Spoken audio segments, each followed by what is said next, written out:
Okay.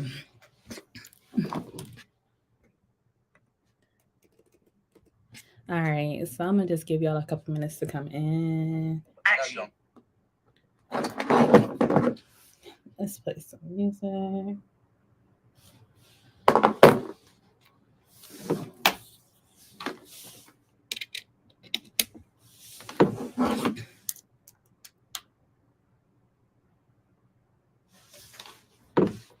Hi, Jared. Hold on. I was having technical difficulties. I was struggling with my cam. I was trying to cam up for y'all. Just give me 1 second. I'm gonna play some music and we gonna wait for everybody to come back and then we can talk and shit.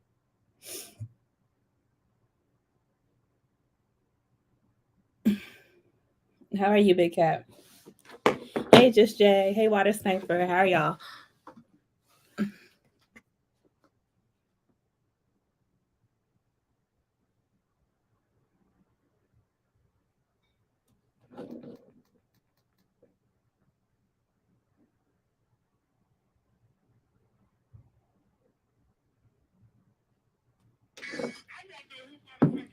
I'm doing great, Big Cat.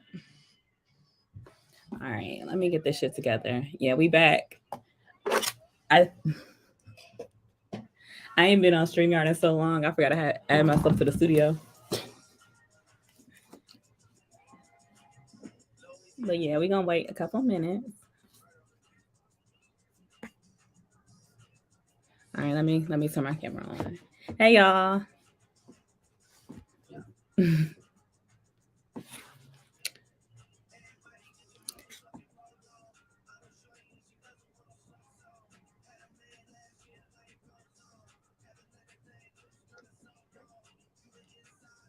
What you talking about, Water Sniper?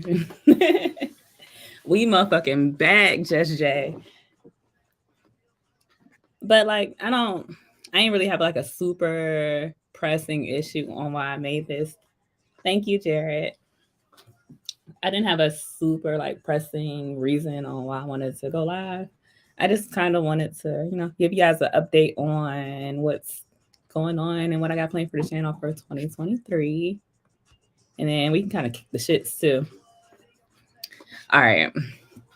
So I don't really got that much shit to say. So yeah, we gonna get to it. All right. So 2023, I plan on streaming more and doing regular uploads as well as doing some more shorts. So that'll be fun. Hey Serpent, how are you? All right, but my live streams are definitely gonna be way more fun. They're gonna be for like all the people in our sector or all the people in like our little space, and for whoever else want to join. But my uploads will definitely be way more skincare based with skincare tips, hair, makeup tutorials, all that cute shit. Um, my shorts are gonna be my shorts, so y'all gonna get whatever y'all get with that. But it is what it is, and it's gonna be some content. Also, I'm gonna try to clip down and make some shorter like content as far as like beauty go. I'm so nervous. I'm sweating, y'all. I'm about to start my camera off. All right. All right. Um, I'll be having a surprise co-host. I'm gonna be planning on going live maybe once a week consistently. Um, yeah, I'm nervous as fuck right now. Like, I'm not even gonna lie to you guys. Like, I know you guys love me and y'all treat me so well. Everybody supports me, and I thank everybody for coming. Cause I'm sweating, I'm nervous. Like, y'all looking at me and shit. Like, I just feel y'all eyes just beaming on me right now. All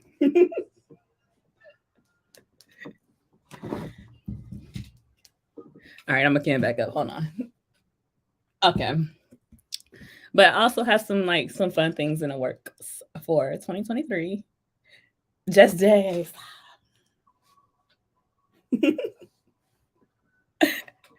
Serpent, what you talking about? Demon time.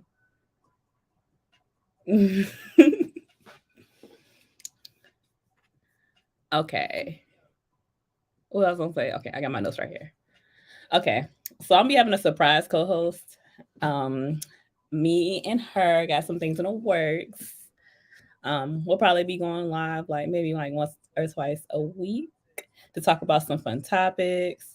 I don't want anything to be like super heavy, so we're gonna talk about some fun shit like relationship dynamics. Hey ADS, how are you? We're gonna talk about relationship dynamics and what else? Hot topics, I guess, because some of the hot topics I do be interested in. I'm not telling you who to look. We gonna have a reveal for the co-host. Relax. Hey girl, how are you? Hot educated Aries. I'm gonna be handing out. I'm gonna be handing y'all out some wrenches too, cause y'all literally day ones. Thank you, Goon. Okay, hold on. Okay, we're gonna talk about male and female beauty standards because beauty standards are always changing. A little bit of fashion and like a little bit of health. Hey Brian, thank you, Serpent. Um, but yeah, we'll be doing a reveal. Big cat. Hey Brave. Y'all see, I'm about to calm down again. I'm getting nervous. Hold on.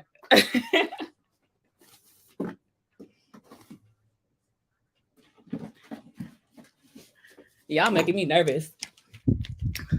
But yeah, like mostly I just want to have like this space to be like a fun space where we can all get to know each other on like another level, where we can be like all happy and not argue and not talk about gender war shit, and it'll be nice. Like it'll be really nice. I'm nervous. It's like my fingertips is cold. Like I psych myself out all the time. I get nervous. That's why I ain't been up here.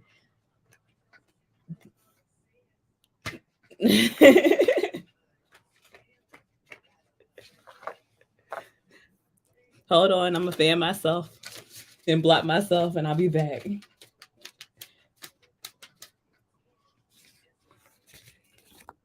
Exactly, just Jay.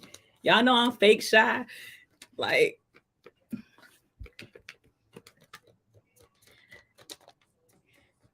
all right, hold on.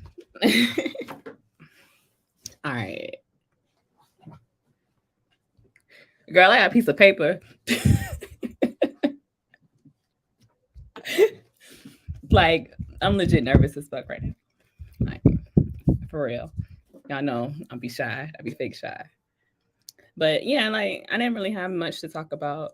I just kind of wanted to pop up here and I guess like interact with you guys and see, like, see what y'all up to. I'm not gonna have a nervous breakdown. Okay. I'm not gonna have a nervous breakdown. Like I woke up nervous. I scheduled the stream nervous. This I have nerves. But I'm gonna be all right. I'm gonna be all right. Like y'all gonna see me grow, and one day I'm gonna just be up here, and I'm like, damn. Like I remember when Ellie was scared as fuck. When Ellie was literally on the street sweating and shit. But for right now, like I'm about to like I'm getting shiny again. Hold on.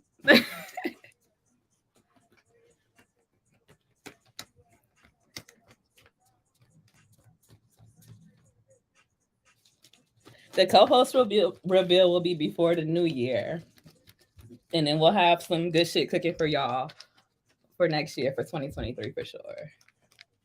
But yeah, I don't have much to talk about with you guys. I'm gonna drop this link. Girl, just yeah, I can channel my Virgo sister Beyonce now.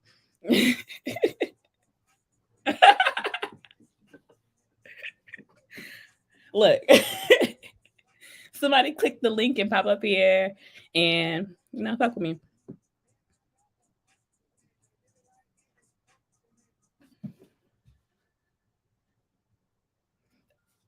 Like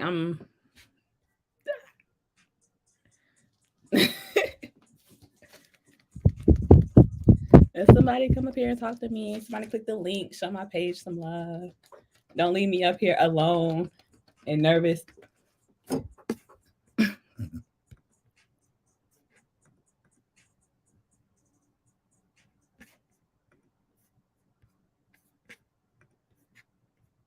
Hold on. Let me go. I'm gonna give you guys some wrenches and shit. I got them. Okay. Because Third and Mace are like day ones.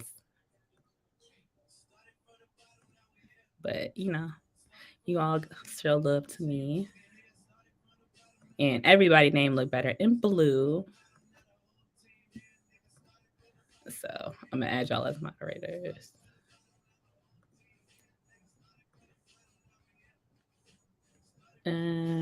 So I got everybody. Let me see. All right, let me know if you're not a moderator.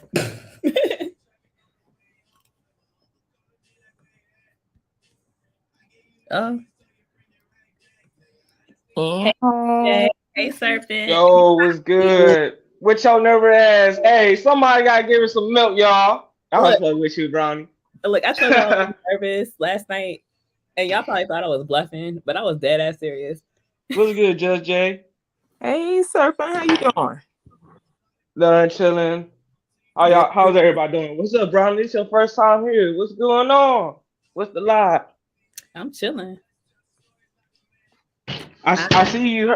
You say you had a topic earlier. You say you want to talk about beauty standards. Oh yeah, we gonna talk about some man beauty standards. Okay. I bet. So hold on, because I know exactly what the frick I want. Serpent being messy, he ready. Let me see. I'm just chilling. No, I'll be chilling, Just Jay. I usually don't do this shit a lot. You feel me? I just be chilling. No, honestly, I definitely enjoy people, but there are certain people I just enjoy their energy. So like it'd be nothing for me to hit the link. So I'm excited for Brownie. I'm excited. Yeah, me too. I am. Yeah, everybody up here. I fuck with your vibe, Brownie. Shit, I fuck with Just Jay vibe. Yeah, shit, lit as fuck over here. Hey, internet friends. Oh, what's good, Educated Aries? What's up? Hold on, I gotta give out some more wrenches. Hey, Brownie. How's everybody doing? Hey, relax. Oh, relax. Yes. Oh, what's good? Relax. How you doing? I'm excited for you, Brownie. So I see a couple familiar faces in here. And I see some new people that I can't wait to meet. So I heard, what you were saying about the premise of your show and the things that you wanted to do with having us all, engaged without the gender war. So I'm excited to get it started. The only rule is no disrespecting each other and no motherfucking gender war. I'm tired of hearing that shit. If you want to hear that shit, it's 1,000 more channels that offer that 24/7. You want a gender war? Go over there. We loving each other over here, or we at least kind of liking each other over here. At least we focused on the similarities more than the differences. We kind of like each other over here, right? Like just a little bit. What you mean, kinda? Hold on. What you mean, kinda? You out of pocket. We fuck with you. What you talking about? I'm not talking about y'all. I'm talking about the others. Oh, the others. We all want to. My bad, yo. I'm so excited, though. I'm so excited. Go ahead, Poppy the third. Hey, what's going on? What's going on with y'all? Hey, shout out to you, Brownie. Shout out to everybody else on the path. But yeah, ain't no reason for you to be nervous, Brownie. Shit, you looking good, and you got this. You be all right. Plus, you got all of us up here to fuck with you, so you be all right. I be in my own head. I overthink everything. I'm a Virgo. I got that like Beyonce. Girl, I be tired of you. Gotta be perfect. A couple Virgos on my nerves. Yeah, as long as you got us over here fucking with you, holding it down. About we got it, so we're gonna hold it down over here. Yeah, yeah, we your day ones, Brownie. Y'all making me feel loved and shit. I'm trying to tell you, honey, that's how it's supposed to be. Right. And everyone over here is known for hitting a link or two. So nobody over here is nervous. We shouldn't be. What's going on, Just Jay? Hey, Poppy the Third, how you doing? And you know what? Shout out to you, Relax. I think this is the first time I ever been on a panel with you before. It is. What's going on with you, Third? Nothing much, just chilling. I'm at work right now, I'm ready to get off. Got about a few hours left, but I'm just chilling. Okay, I heard that. Church fan. Brownie, we gotta get you a fan, baby. Yeah, we gotta get her. I'm in the coldest room in my house right now. Like when I tell you, I'm fucking nervous. I'm nervous. My fingers is cold and shit. For what reason, though? Oh, it is in my house sweating. Because you know it's technically no reason to be nervous, but we know fear ain't always rational. You feel me? So it's a part of the process. So yeah, I trust all will be fine. Yeah, we looking forward to it. Like I said, one day about a fifth live, you'll be good. About a fifth live, you'll be good. One day I'm a girl. Y'all gonna see me doing cartwheels and shit on live, and y'all gonna be like, "Damn!" Like I remember Ellie couldn't even sit in front of the camera. Just a whole free butterfly. Nice. Third, what you up to? Educated Aries, what you up to? I told you I'm at work. But it's been kind of slow, so I'm just ready to get off, ready to go home and shit. You know what I'm saying? Because right now it's like everybody like the holiday season, so it's like ain't nobody really traffic going on up here right now. Mm-hmm.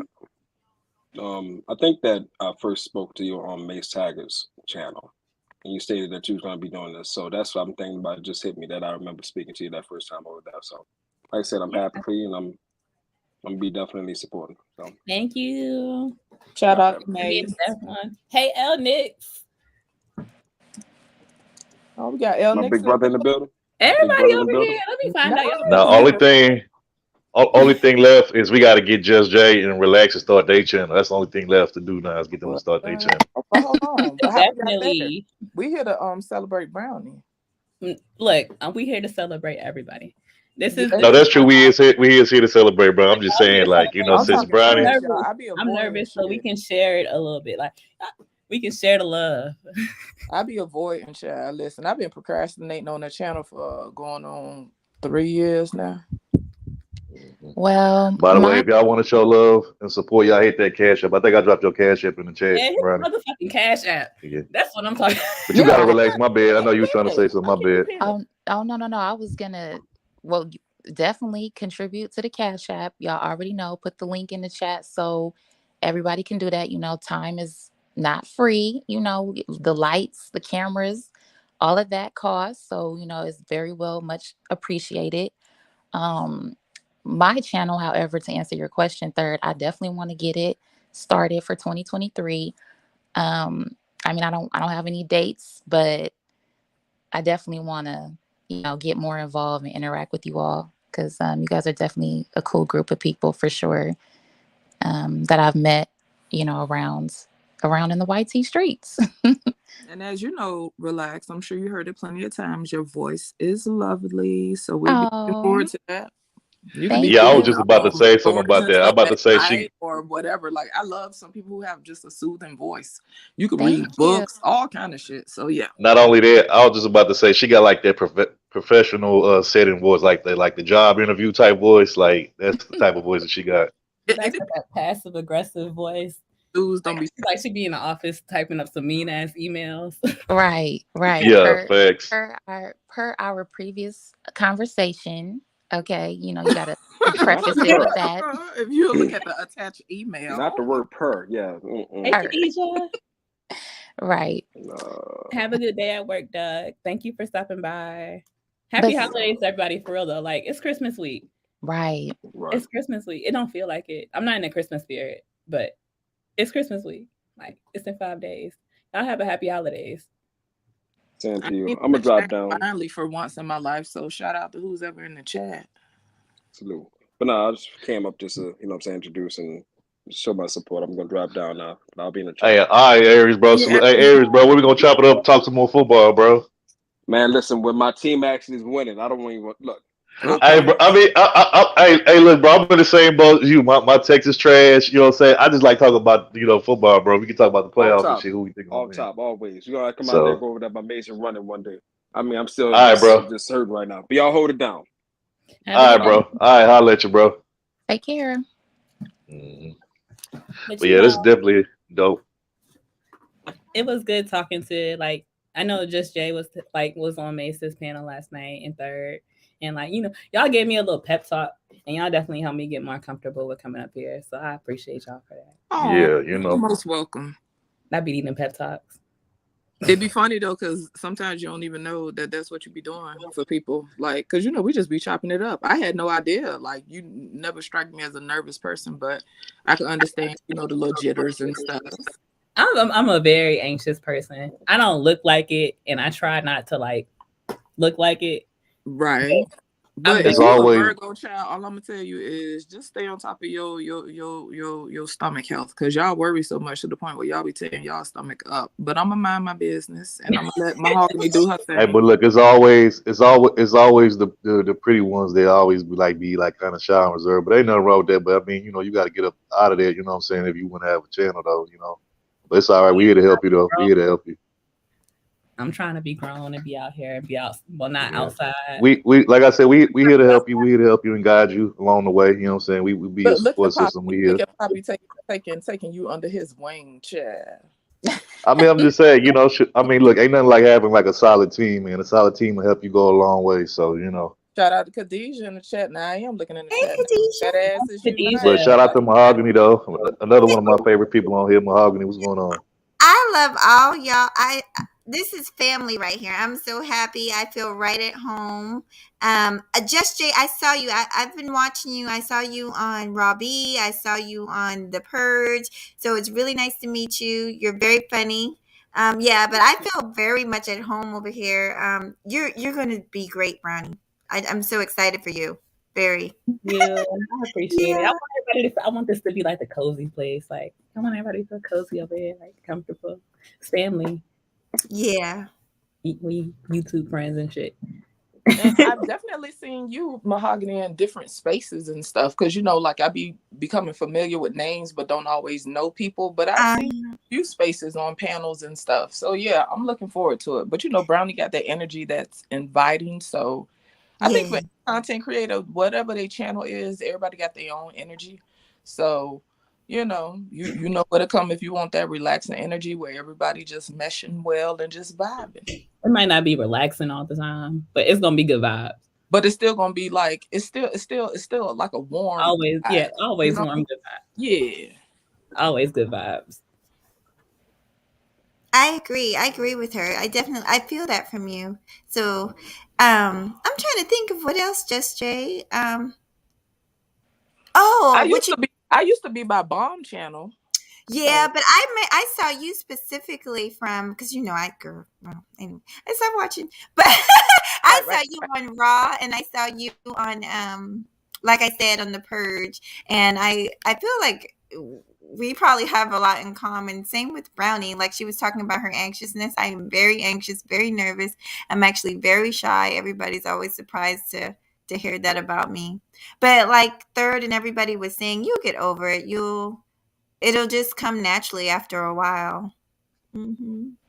Yeah, I think so. I think, like I said, it's I don't know, any change, any growth, it's gonna be uncomfortable at first. It's gonna feel weird and awkward and different, and you just gotta get over that and push forward. It's just I'm trying to push forward. Mm-hmm. I'm trying to push forward. I was super nervous about coming up. I had tried to go live over the summer. I was gonna start, but I was so nervous. Third was there, Mace was there for a little bit. I talked to Aunt T, and I was so nervous. And then I just ended up not even coming through and being consistent. But now I'm gonna be consistent for 2023. My goal is to be consistent. Hi, Peace Love. Hey, Peace Love. Everybody, the piano's open. Shout out to Peace with the new intro. It is lovely. Yeah, Peace Love. Your work is really good. Mm-hmm. I see a naughty birthday boy in the chat. Shout out to the birthday boy from last night spazzing out. Now he want to be getting jazzy already. Look, he cutting up y'all already.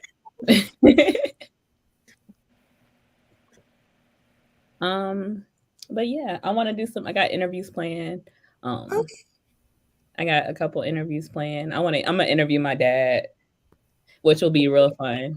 That should be interesting. He's the most frank person ever. Like, I love elders. I just love people that just be saying whatever they got to say. It be entertaining to me. My dad, I love that too. It's gonna be real good. He got a lot of experience doing a lot of stuff that people be doing in this space. So I'm gonna ask him a couple questions. Okay. He's real open. It'll be real fun. Like, and then I'm gonna do some other I got some other things lined up as well. And I still have no idea who my co-host is. Oh, does he know much about the space? You have to prep him. You have to prep him about all the talking points. Daddy sound like he probably wouldn't care though. My dad is above. My dad defeats the talking points. I'm gonna just put it that way. Okay, so yeah, I'm looking forward to that there because I'll be tired of the talking points. Yeah, my dad defeats some. My dad be running through some of the talking points, like, "Hey, Red, how are you?" But yeah, my dad, he defeats some of the talking points, so it should be interesting hearing his opinion on certain things. But you know what though, I do find that interesting because, like, you know, and I get a lot of people don't want to involve their family with the stuff on here, and I get why, but like the fact that you actually want to bring your dad up here, interview him, and like show people like, yes, my dad is in my life and all that. I just think that that's interesting because I don't think that's ever really been done before in this space, if I'm not mistaken. So that should be interesting. Yeah, they swear everybody ain't got no daddy. Right. Look, debunking the rumors and talking points. I gotta let them know that I'm protected out here. I'm trying to tell you. They be thinking you ain't loved out here in these streets. It's like, no, I'm loved. Don't get it twisted. It's like, I know my daddy. Thank you. We got to get that. We got to debunk that. And that's why Daddy got me built the way I am, because he taught me not to lay down. So there you have it. So some of us out here got daddies, and it ain't no shame to nobody who don't have dads, because there are still some people who've had males in their life that really, kept them covered. Right. And that ain't everybody's story. And so that's the thing that I think I get annoyed with the talking points, because everybody's story, everybody's path not the same. So it's like, I wouldn't want somebody to feel away because they didn't have a dad or because they didn't have a mom. They have to work through whatever void they have within themselves. But ultimately, we all got our path. You feel me? So it all shapes us and helps us to become who we are. So as long as everybody getting lessons and moving forward, that's all that matters. So yeah. But yeah, it's nice to see Daddy and Daughter Day. So I'll be smiling. I have a soft spot though whenever I do see daughters and dads, because I'm a daddy's girl. So yeah, my dad, wow. My dad is not a boring person at all. It'll be fun. It'll be real fun to interview you. That's a cool idea. I can't wait to see it. So I got a question for you guys. How are y'all spending the holidays? Speaking that Christmas is like 5 days away and all. Fuck holidays. Okay. Oh, my bad, y'all. My bad. What with the what days? All right. She asked about how was the holiday. I said, fuck holidays. Oh, no, I'm with you on that. I didn't want to dampen the mood, but yeah, I don't really get too wild up about holidays. Yeah, I'm with relax. Yeah. I enjoy the season itself, but like as far as like, to like just like getting caught up in the running around, spending money and stuff, like I've been off of that like over a decade ago. I do like learning about different customs during this time, you know what I'm saying, because all around the world, everybody, some people do things differently. So I'm one of them people that I do like learning about that type of stuff, or just seeing what other people do or what their traditions are. But, so for some people, it could be just a simple tradition of, we just cooking and spending time with each other, not necessarily about trees and whatever. So, and it's winter solstice for you pagans. I mean, Just Jay, I gotta disagree with you on that one, because I ain't no winter nigga, man. That's not my thing. That's the only thing I disagree with you. Game. The what? Game, my thing. You said winter? Yes, winter. Yes. Well, after I left Miami, like, yeah. You in Miami? No, I used to be in Miami, but now it's probably like 15 degrees here right now, so yeah. I was about to say, I said, you got a better weather than me. But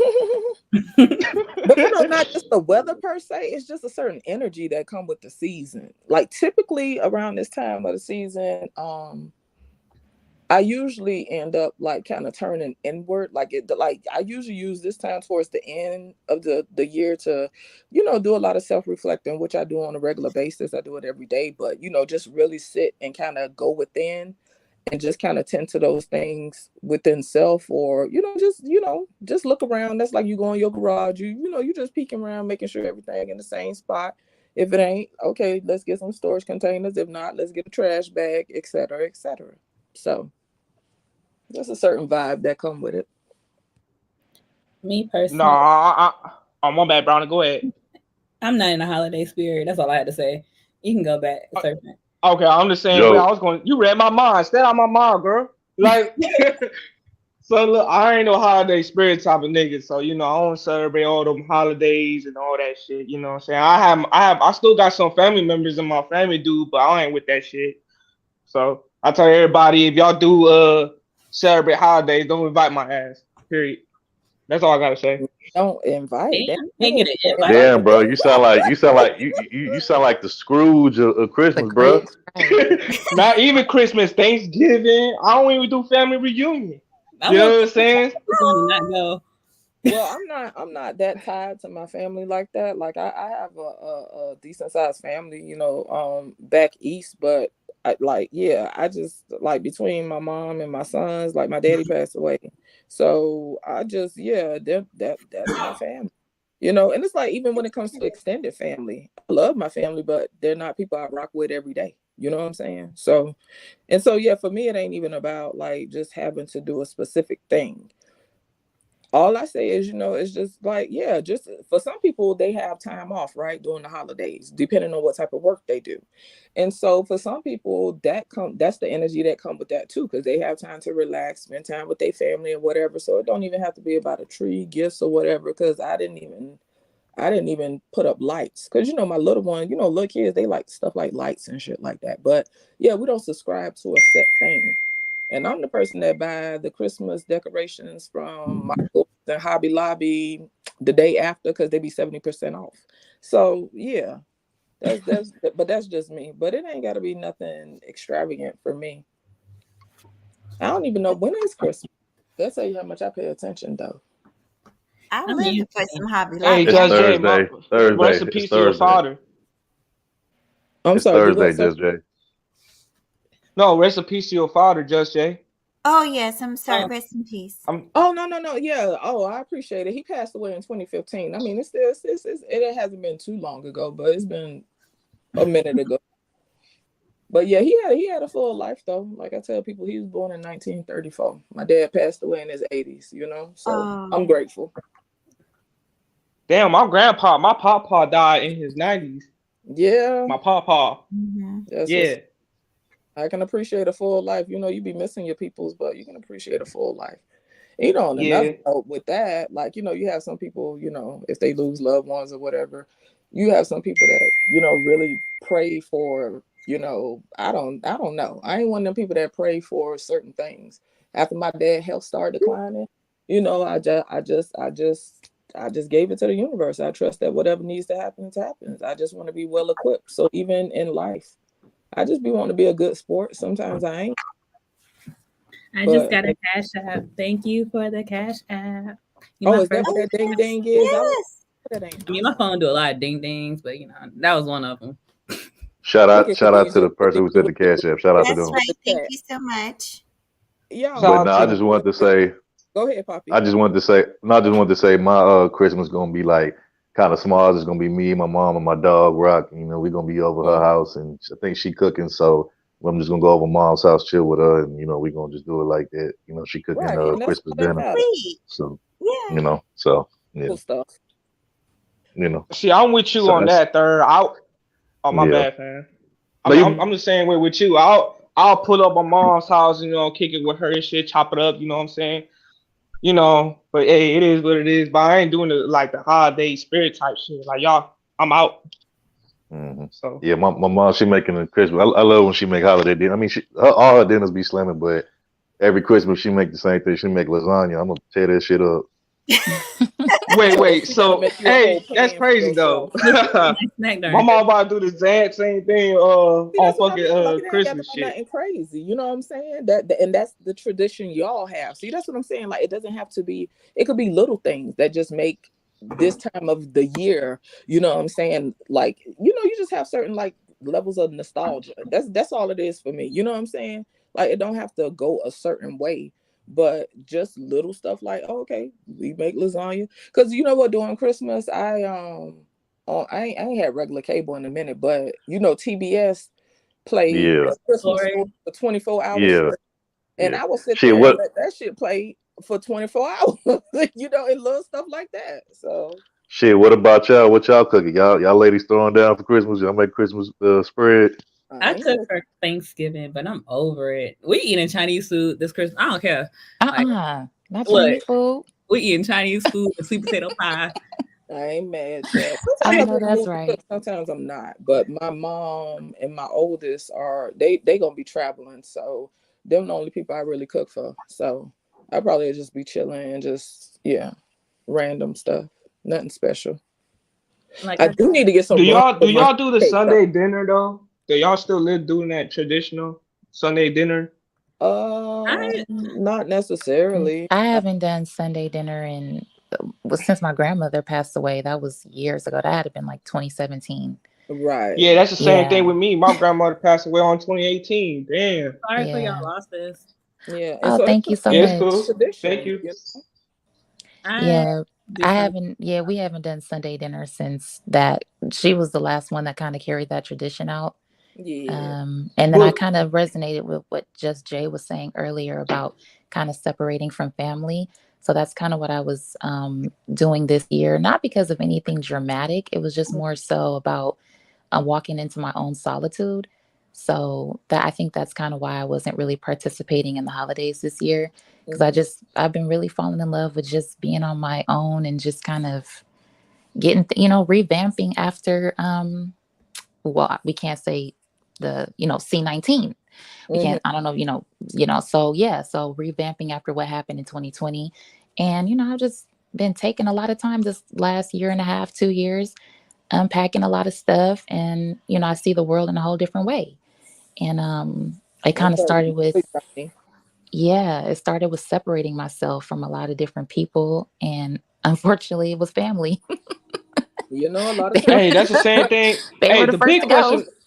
The big question I got for y'all is: do y'all think that it's cool to pass down the traditional things to your family nowadays, this generation? Because I had a talk with one of my aunties and shit, and I told her that I don't want to pass down traditions because there's a lot of traditions is false, it's not real.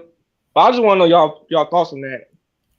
For me, I think it depends on what the tradition is and if it's something that you want to pass down. Like in my family, it started a long time ago, but as far as baby gifts and stuff, we have this old quilt and so basically it's been passed down from auntie to cousins and it's been in the family forever. So something like that, if you want to keep it, I think it's okay. Oh, that's nice. But if it's something negative, then I wouldn't keep it. Mm-hmm. Right. Yeah, I was just about to say, I think comes to those type things. Go ahead, Poppy. No, I was just about to say, I think it just depends on the individuals of said family, on what they want to do. If they choose to pass down whatever traditions, then that's going to be on them and that's cool. If not, then hey, you make your own tradition, whatever it is that y'all want to do. So, And that's exactly what I was going to say, Poppy. Like, if it's something that you feel won't serve your family, then create your own tradition. Like it doesn't, to me, I just encourage, people to have their own traditions, whatever they are. It's like, because to me, I don't bother folks with their beliefs and whatever. I don't even get into all of that. But the purpose of tradition for me, when you think about when you was young, there were certain things that you and your family might have did, or certain things that just remind you of a good moment in your life. And so for me, traditions, when it comes to kids, to me, it's just to give them, those reminders to put in the back of their head. So I want them to reflect on their life and their childhood, and I want them to be able to recall that me That's good. fussing and getting on their ass about something. I want them to think about, oh, during this time of year, XYZ. Because like this time of the year is nostalgic in a sensory way for me as well, because the house I grew up in, we had wood floors. And so during the winter down in Miami, you know, it's still, well, you know, it was cold for us, but you know, the wood floors would carry a certain cold to them or whatever. And, you know, it's just little things that remind you. It could be smells or different things that are just nostalgic. So for me, it don't have to be certain traditions that were created by, I mean, whoever, but to me, traditions do matter. Because you know, I just want my children to be able to look back on and have good memories to hold on to. Because some people are so caught up nowadays with money and whatever. And yes, money matters, but ultimately kids don't be giving a fuck about that. Kids be wanting stuff to reflect on and remember, and those are the things that stay with them. Not just, oh, mom, you didn't have enough money to buy whatever. Kid, no, it's just about getting good memories. And so like spending time. Right. My bad, you got it. No, I was just about to say spending time with certain family members doing, like you said, certain, you know, events or moments, you know, those are like priceless, you know, moments in time that you can't like really pay for. So like you said, it's not about the money or necessarily the gifts or the materialism. It's about just, you know, spending time with your loved ones and, you know, being around them at that special time. You know what I'm saying? Like the big families that have maybe a lot of females in their family. And shout out to the, you know, the advocates for the whoever. If I say females and it offended you, I'm sorry. But there could be a lot of women in the family, you know, and during certain times of the year, they may get together and, you know, auntie may be known for making good fried shrimp. This auntie may be known for making whatever dish. You know, for me, it's little stuff like that. It could be something as simple as somebody learning a recipe with their grandparent or something, or a dude learning how to grill something, or making a certain dish that they family make. It's just simple stuff for me. But like Poppy said it best, like stuff that you can't pay for. That's the stuff that I find important. It's not so much of the, I guess, the commercialized idea. Right. The commercial. Yeah, that's true. It's more so just about spending time with your loved ones. Absolutely. And honestly, to this day, my sisters and I, we still have jokes from when we were growing up. And well, you know, remember when mom did this, or remember when so-and-so did that? And we can still just die laughing from it. So it's like the preservation of time is so important. Right. Especially even the toys you had or whatever from young. Right, you know, right. My Cabbage Patches, and I used to get Cabbage Patch certificates. Then they came out with the black Cabbage Patch, so I had that one. And my mom, even before then, made me. She had somebody make me a doll, like oh, that's beautiful. They made it, and this doll was about 3 feet high, and it almost looked like a black Cabbage Patch, but it, you know, it was soft. But it was like a huge one, and it had like the black yarn hair, like a doll, just as chocolate as me. You know, it's little stuff like that that you hold on to, you know? Yes. Oh, fine. My family isn't really traditional. Or maybe it is traditional, but maybe I'm just used to it.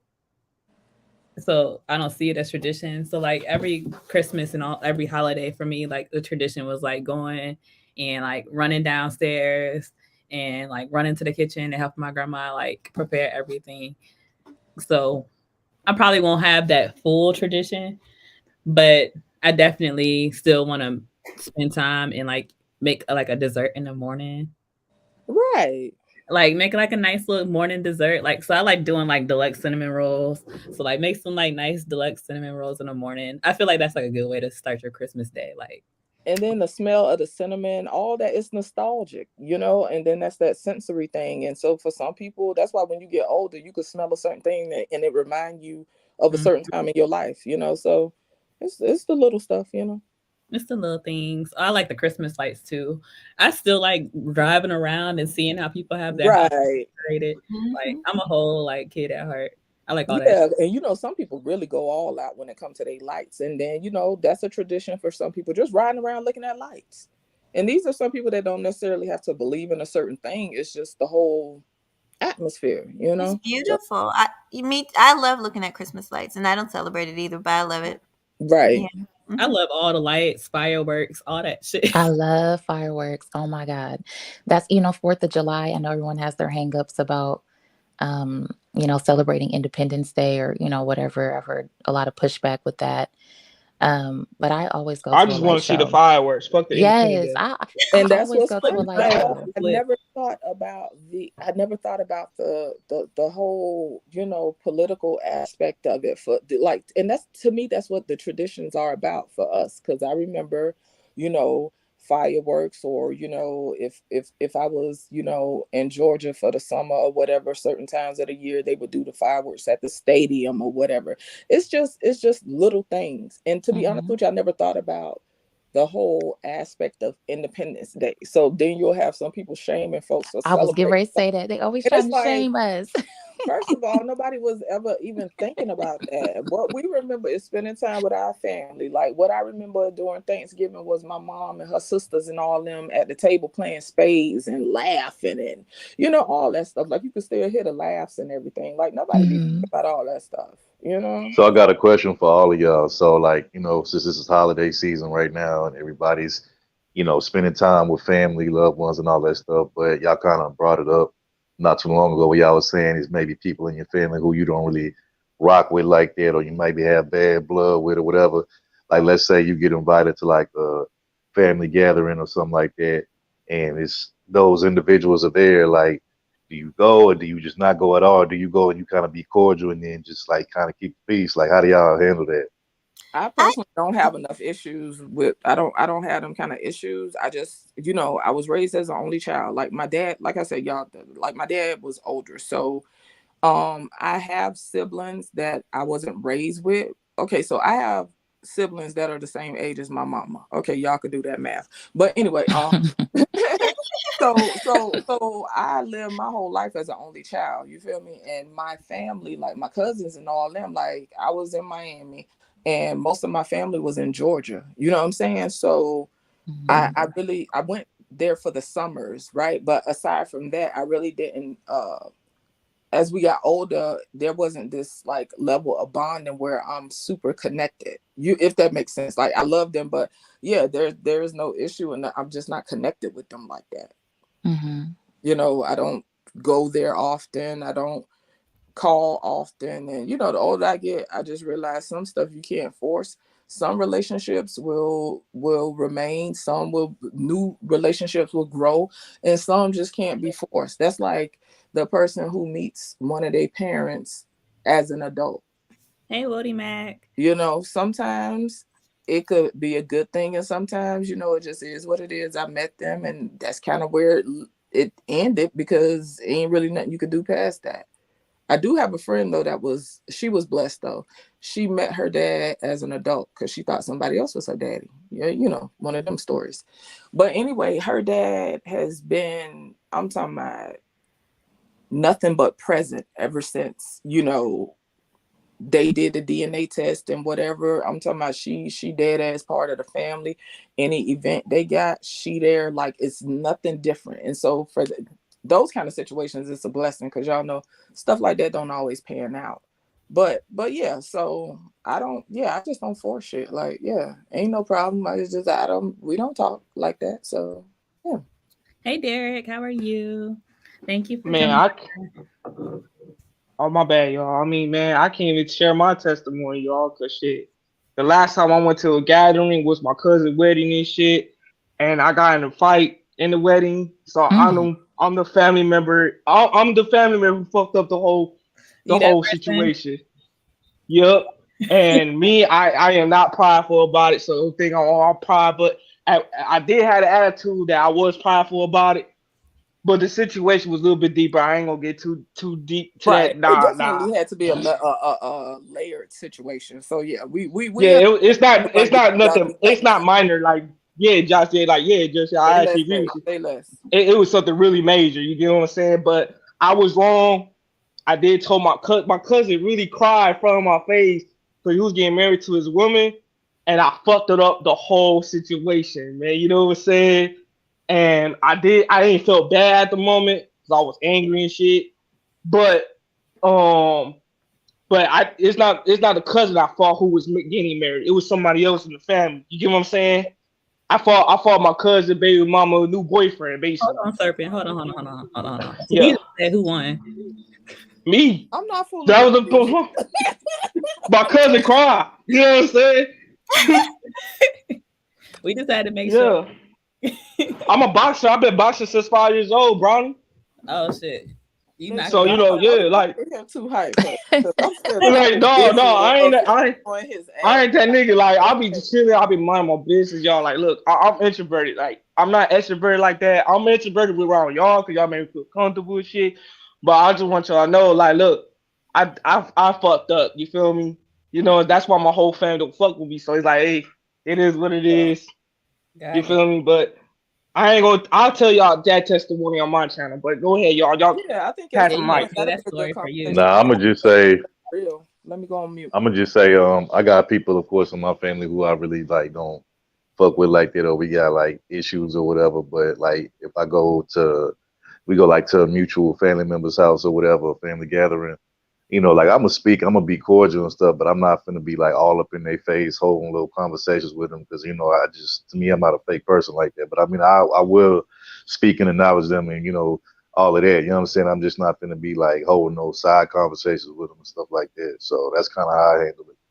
Poppy said he know how to behave. He just keep it G-rated. My family is extremely G-rated. My grandma is a minister, and she ain't having that shit. So even if we don't like each other, we gotta still speak. Speaking, y'all finna hug. we be clicked up. It'd be like the cool kids, and then it'd be like the others. My family's like that too. I'm gonna say this. I'll be as short as I can. I have been there. I've been there avoiding certain people in the family with just cause. Maybe they did something in the past. But as I get older, I'm going to tell you, and y'all will feel this eventually. Well, I hope. I found out as I got older and as people start to pass away and just things started to happen, I realized that, like, kind of made me realize that the stuff we were bickering over really wasn't that bad. So now I'm kind of at a spot where, yeah, I'll go no matter who's there, no matter what has happened, because I feel like the bigger picture is that we are family and that we still have each other, because I don't know how to explain it. I had a situation where something bad happened before I could make things right. And so that's like my fear of something happening and I haven't made peace yet. So So I go to the events no matter what. But you know what, but it's real though, right? So although I don't, I'm just not connected with my family like that. But although it's like that, I do think about that stuff in general, right? The stuff that we fuss and we argue about, I always ask myself, right? Because I stay in my head a lot too, so I get it with the whole rumination and stuff like that. Because really, you your own worst enemy. If you're a person that's always in your head, you understand exactly what I'm saying. And so those are one of the thoughts that I always have. Like, okay, Jay, if you died tomorrow, would that shit matter? And really and truly, the only thing that matters to me is if I died tomorrow is just the people that I love. You know what I'm saying? The people I care about. Like, other than that, all this other shit is irrelevant. So, you know, unfortunately, there are a lot of people that have experienced that. You know, they didn't have the chance to rectify a situation or whatever. So that's why it'd be bittersweet. Like when people share stories about their loved one passing away and they were saying, you know, on the person's bed, they was able to have the conversation or whatever. And it leaves me smiling and in a way that leaves me happy, because at least they had the opportunity. Some people don't have that opportunity, you know, and so I can imagine that that's tough to work through. But I do trust that, you know, you just have to be okay with wherever you are with it. You know what I'm saying? Some people call it radical acceptance. And however you are about the situation, it is what it is. It's just about you acknowledging where you are and just trying to move forward and move through it that way. But yeah, shout out to y'all and the families, because I can imagine, you know, sometimes it's tough, right? Like what we talked about yesterday, Romeo and his dad, they going through it right now. It seemed like a family that's hurting, you know what I'm saying? But it's manifesting before our face, you know? Right. What can we kind of have a conversation about that, Brownie? Because I saw a couple little things here and there, but I didn't get the full gist of it.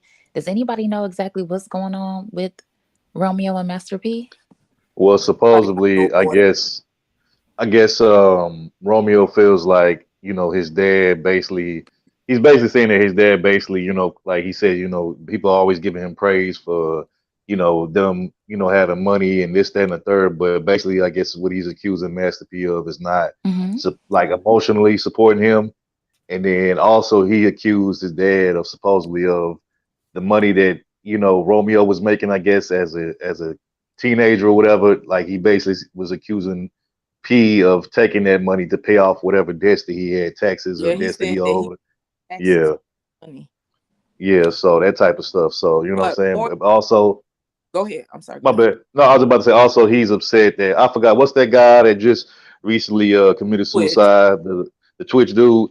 Master P made like a little post about him or whatever, and he felt some kind of way about that because, I want to say not too long ago, Master P, one of his daughters, I think, OD'd over on some drugs or whatever, and he felt like he didn't have that same energy for his sister that he had for the guy Twitch who just killed himself. So it's just been like a bunch of stuff going on. Yeah. So in short, that's kind of the gist I got. Like aside from the financial aspect, it seems to be it seemed to be one of them situations where the child is trying to find themselves, you know what I'm saying?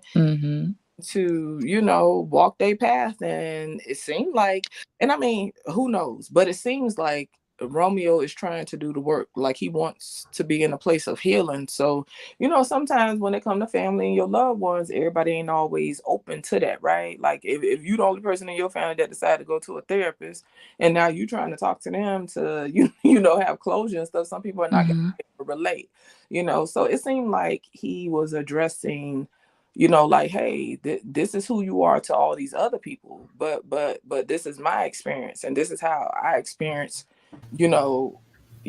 Like, yeah, Master P, I don't know, his response were weird. I'll give you a link in the back chat to thank you. That I did see that was informative. But yeah, it seems like, a parent and a child not seeing. He also accused P, I guess, of not having enough time to spend with his family, but that's kind of confusing to me because all these years from what I've known of Master P, he always seemed like he around his family, always promoting them and got him on TV shows with him. So that's why I was kind of like confused, and I get it, That's what's funny. Yeah, you can have all that and still not be present. You know what I'm saying? Yeah, no, that's true. I was just about to go there. Yeah. But some people like, so now with this situation, you got Romeo who done lived the life. He was on MTV Cribs, the whole nine. And despite all of those, all this financial stability, he's still saying, hey, fuck all that. You wasn't there. No, that's true. That's why I say emotional support. Yeah, like to me, it seems like a case of emotional support because you could be there.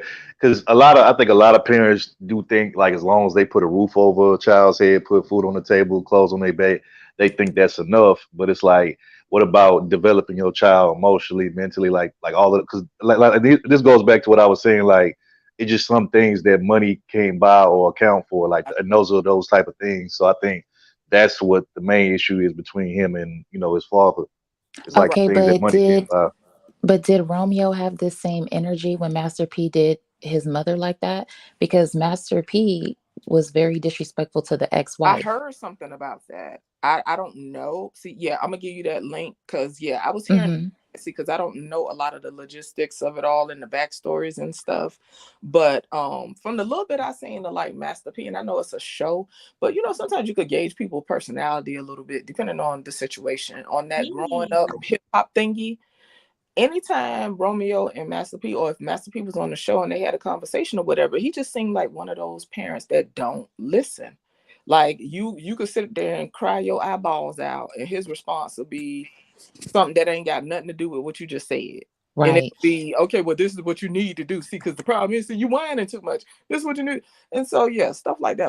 He kind of rubs me as one of those parents when you're talking about the emotional trauma that you went through. Check out. And he'll hit. Right. He'll hit you with the, well, I provided for you. Yeah. You know, and on a deeper level, like I can see where he coming from, because like really and truly it just boils down to him possibly not being able to be vulnerable emotionally, because as we know, you know, if we talking about our community stuff and how we were raised and some of us and our experiences, some people don't know how to be emotionally available, and then it manifests as, you know, for a child, because they're not able to work through all that in their mind. They all they know is they feel rejected, or they feel like their parent didn't listen to them, or their parent didn't, you know. And I want to kind of piggyback off of that. Go ahead. I want to piggyback off of that, and that's actually you know, you kind of read my mind, and so I think a lot of this is like a generational thing, and even like how you raise type of thing. So like, let's just say that what Romeo is saying is true, that you know his father is not being there for him emotionally or not giving that emotional support. Well, the thing about it, and this ain't me trying to take up for P or nothing like that, this is me saying from what I know, but like, let's just be honest, you know, you have a lot of black men that are raised necessarily to not be open emotionally because it's looked at as like weak or less than a man.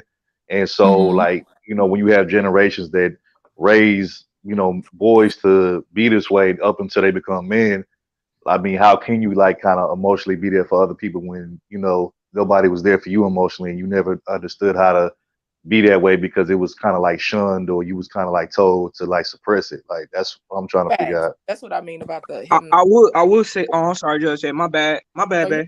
Go ahead. I was gonna say we might not know what's going on in the household. I will pick it back with Relax said about what's that lady name? The ex-wife. I forgot her name, but yes. Yeah.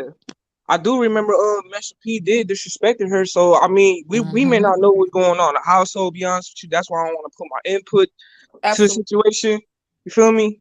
Because everybody raised their kids differently. You know, but it does seem like things are spilling over, right? And so from what I see in general, right, sometimes a death in the family can push things over the edge. It could be things that have already been in the undercurrent, you know what I'm saying? And the death of a loved one could cause things to just boil over, you know. So definitely. You know, Romeo lost his sister though, like daughter too.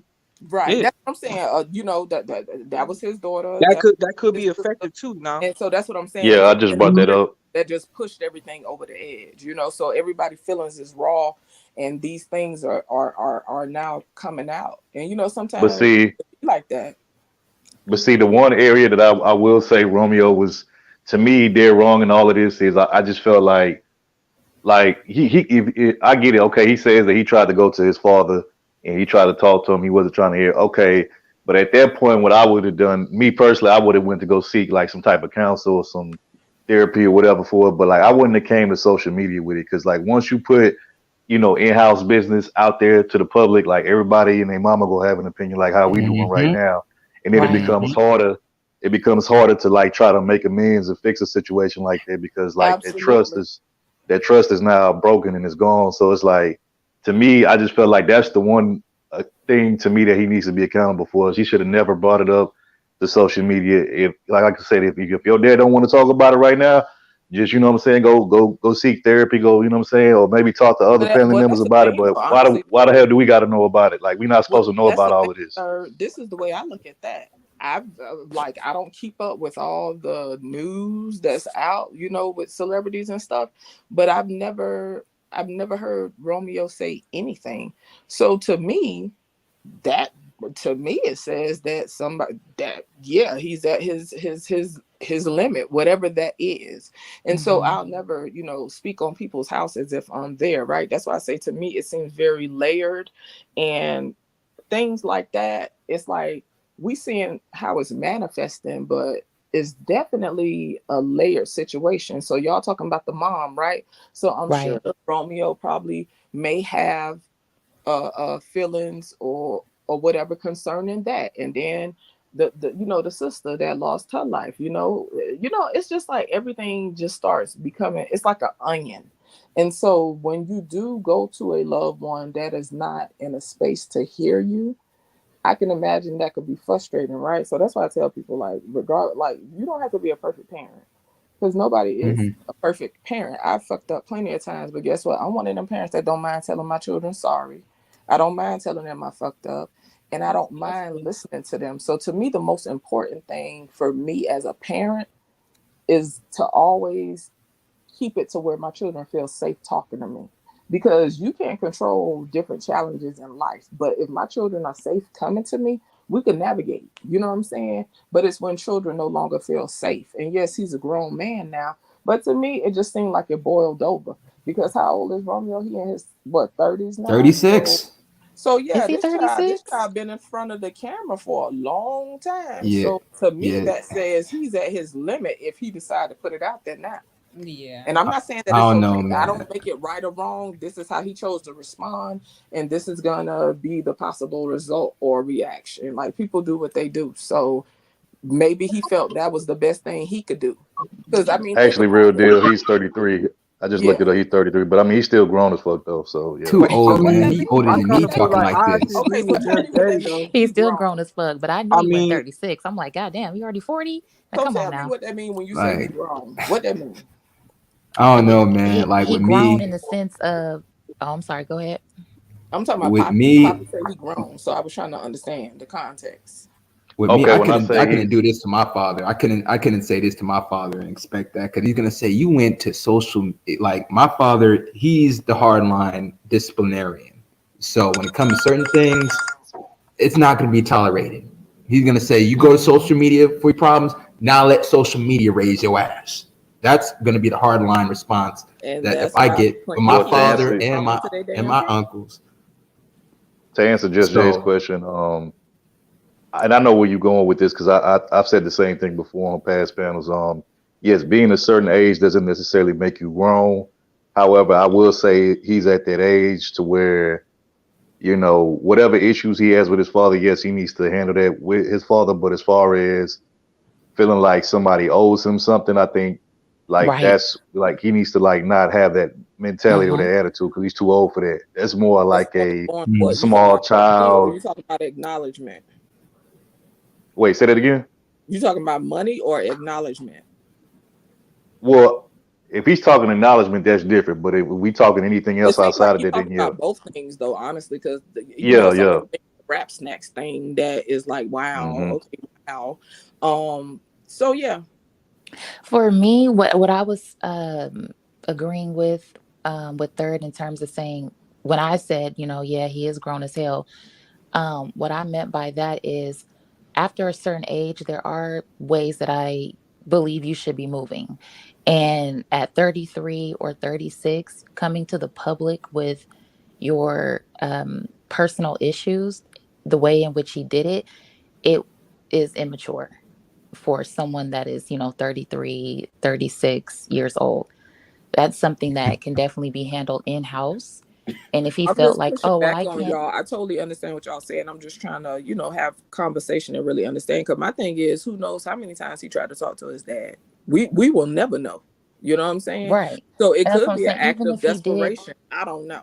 Even if he did try to talk to him and his dad wasn't listening to him, at 33, I mean, you got to start living your own life at some point. Absolutely. But do you know? Well, this is my thing, right? To me, in general, when it comes to parents and children, there are people that are 60 years old that still want to hear their parents say, you did a good job. You know what I'm saying? And so that's where the healing come into play. Because like you said, we're not always going to get the response we want. Years ago, I stopped. Years ago, I stopped looking for apologies, right? And I'm talking over a decade ago, because I realized you may never get the apology that you're looking for. You know exactly.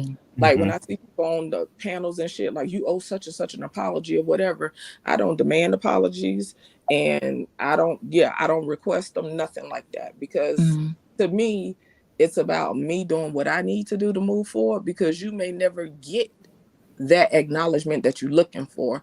And so, I empathize with both of them, because Master P did a post where he was talking about his daughter and stuff, and you could tell that he's hurting as well, right? And it seems like, from what I saw, it seems like a man that may not truly know how to be emotionally available. And I get it, right? Because it's not about shame. It's about understanding how we all got to where we are. because all our experiences shape us. And so with this situation, I hope that there are some people that I'm just hoping that they do whatever they need to do. But I also hope that it opens up the conversation for other people when it comes to parents and children and just how they relate, because ultimately it boils down to people being in pain, But see, just Jay, what you just said about people, certain people waiting on that pat on the back or that acknowledgement their whole life. That's where the whole knowledge of self or self-awareness comes into play. Like if you don't have that, then yeah, of course you're gonna always be going around looking for somebody to acknowledge you or validate you, give you a pat on the back. That's why you got to self-validate yourself, and nobody else gonna do it for you. But we're talking about parents, ain't talking about random motherfuckers. But here's the thing. We're talking about parents. But wait a minute, hold on. Even when it comes to parents, like yes, should parents validate their children? They should, but we all know it's a bunch of parents out who don't do that. I'm just saying that it's a reality that a person, a grown adult, and still want to hear their parent tell them good job. Now, I ain't talking about random people. Now, when it comes to parents, I'm not saying that you're entitled to that. I'm not saying that you should get it or you shouldn't get it. I'm just saying it's a reality that. But here's the thing, though, you shouldn't be stuck there. Like, or shouldn't. See, that's the thing. That's a part of my self-work. I don't constantly tell people what they should or what they shouldn't do. This is a reality, and it's about people being able to acknowledge that reality. Everybody's not going to be in a space to do that, so I get what you're saying. But it would be remiss of me to say that it don't hit different when you're talking about mothers and fathers and their children. So we know what people should do, but it just hit different when you're talking about mothers and fathers, in my opinion. No, I agree with you on that. We actually in agreement on that. I guess I'm just saying like that at the end of the day that you can't be stuck in a spot to where even if you're not getting it from the people that you probably need it from the most, which is your parents, you still have to press forward and move on. Even in the midst of all of that. I guess that's all I was trying to say. Right. But I agree with you though. I get what I couldn't do this with my pops, man. My pops, he's harder than Master P's response. Like when it comes to something like that, he's gonna say, "Son, you should have went to me directly. Who raised?" Now it's gonna be the "who raised you" argument. Then two, it's like, why do you? He's gonna have the aspect of why did you went to this? Why did you went to this navigation? You grown, but I'm gonna say this: when it comes to P, I want to say that some of the fault does have to come to P when it comes to situation of not building a system. My take on it, I think this is strictly financial. Because when homie brought up rap snacks and brought up taxes and all that stuff, I'm like, man, this is about money. If this was about money, then you should have went to P and went to his business partner, James Smalls, and figure out something. He didn't say 10 million times, hey, let me see the contract, daddy. Let me see my contract. Like, we don't know. That's true. I'm just going to say on that aspect, I think it's about money because he brought up that. Then we found out about the aspects of the grieving part. I'm like, oh, come on, Romeo. I blame on the aspect of maybe he should have built the system right when he was 18, because a lot of these celebrity kids, they're dealing with the aspect of them living off of their parents' money, living off their parents' glory. No system built, no financial structure built, no business acumen developed, nothing. But I mean, if we don't really take it there, when it comes to Romeo, did Master P not use this? Did he not generate income from every like facet that he could off of Romeo? That's where I'm blaming P. I'm blaming P on that. Now, if we just gonna talk about finances in that regard, then yeah, he owed him. But I'm trying to take into consideration that you're dealing with a father, a son, a lifetime of whatever that we know nothing about. But if we just gonna talk finances, then he fucking owe him. Well, I want to say this. That's why I don't disagree. That's why I don't disagree on that, because I think P messed up by not building a system. Because when it comes to, I can only use my example with me and my father. My father, he always taught me that, son, do not rely on me. I'm doing this for you so you can be able to understand the concepts of business structure. So you're not always asking for daddy for 50,000, not always asking for daddy for this, not always assuming that why you didn't build this for me. Did y'all? So that's why I blame it on P. Did y'all read any of those posts? Yeah, I read some of them. I didn't read all of them. There was like a poem. There's like a poem that he did where he was like, you could tell what he was alluding to, but he wasn't being direct, but you could tell what he was alluding to. I thought that was kind of interesting. But what I want to ask Real Deal was that so like, let's just say hypothetically speaking, the day or tomorrow, Master P passed away. Do we believe that he would have some stuff to leave to his family? Because I would hope so. I would hope that. I'm not saying that. When it comes to that, the will, yes, third ward. I think he's gonna have a whole bunch of stuff for his kids. But when I mean about system, I'm talking about a structure where as soon as 18, 21, whatever the cutoff time, 25, he has an enterprise. The only reason why I asked that was because it's a lot of artists like we see out here that it look like they got money or look like they having some stuff, and then as soon as they pass away, we realize we like really understand how broke they really was, and it looked like they had money, but really everything that they had was probably rented, or the label was giving them this and that, you know what I'm saying? And we'd be like, damn, this motherfucker was broke. So that's why I was saying, like, do y'all believe? Clarity when it comes to Romeo, it definitely is not about the album sales, because we know that baby wasn't selling no shit like that. I can't even tell you what song. See, Just Jay just See, look at Just Jay. I can't tell you, but I can't even name a song of his. Okay, so I'm just saying, like, even with he wasn't doing nothing but biting Bow Wow style. That's right? You know. But damn, the rap snaps. Romeo Slender. From my understanding, he had companies put in his name, like your father set up a business for you. Hey, son, this is your business, and that's what Romeo was saying. Based on the business that he gave me, I'm telling y'all that I ain't got shit because he used all that money to pay his taxes. But I will agree with you, Joe.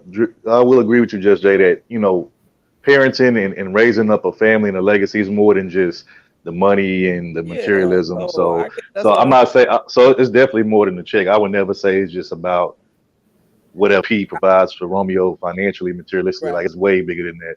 Because he started some old sob story, and don't get me wrong, the man is in pain, right? But I can't take when people try to make like they the only person hurting in a situation, right? And I think that's where some people get caught when, like, we all trying to like relate or have conversations about our experiences. Sometimes one person may get caught up and forget that, hey, we both have an experience going on here. We both have been affected.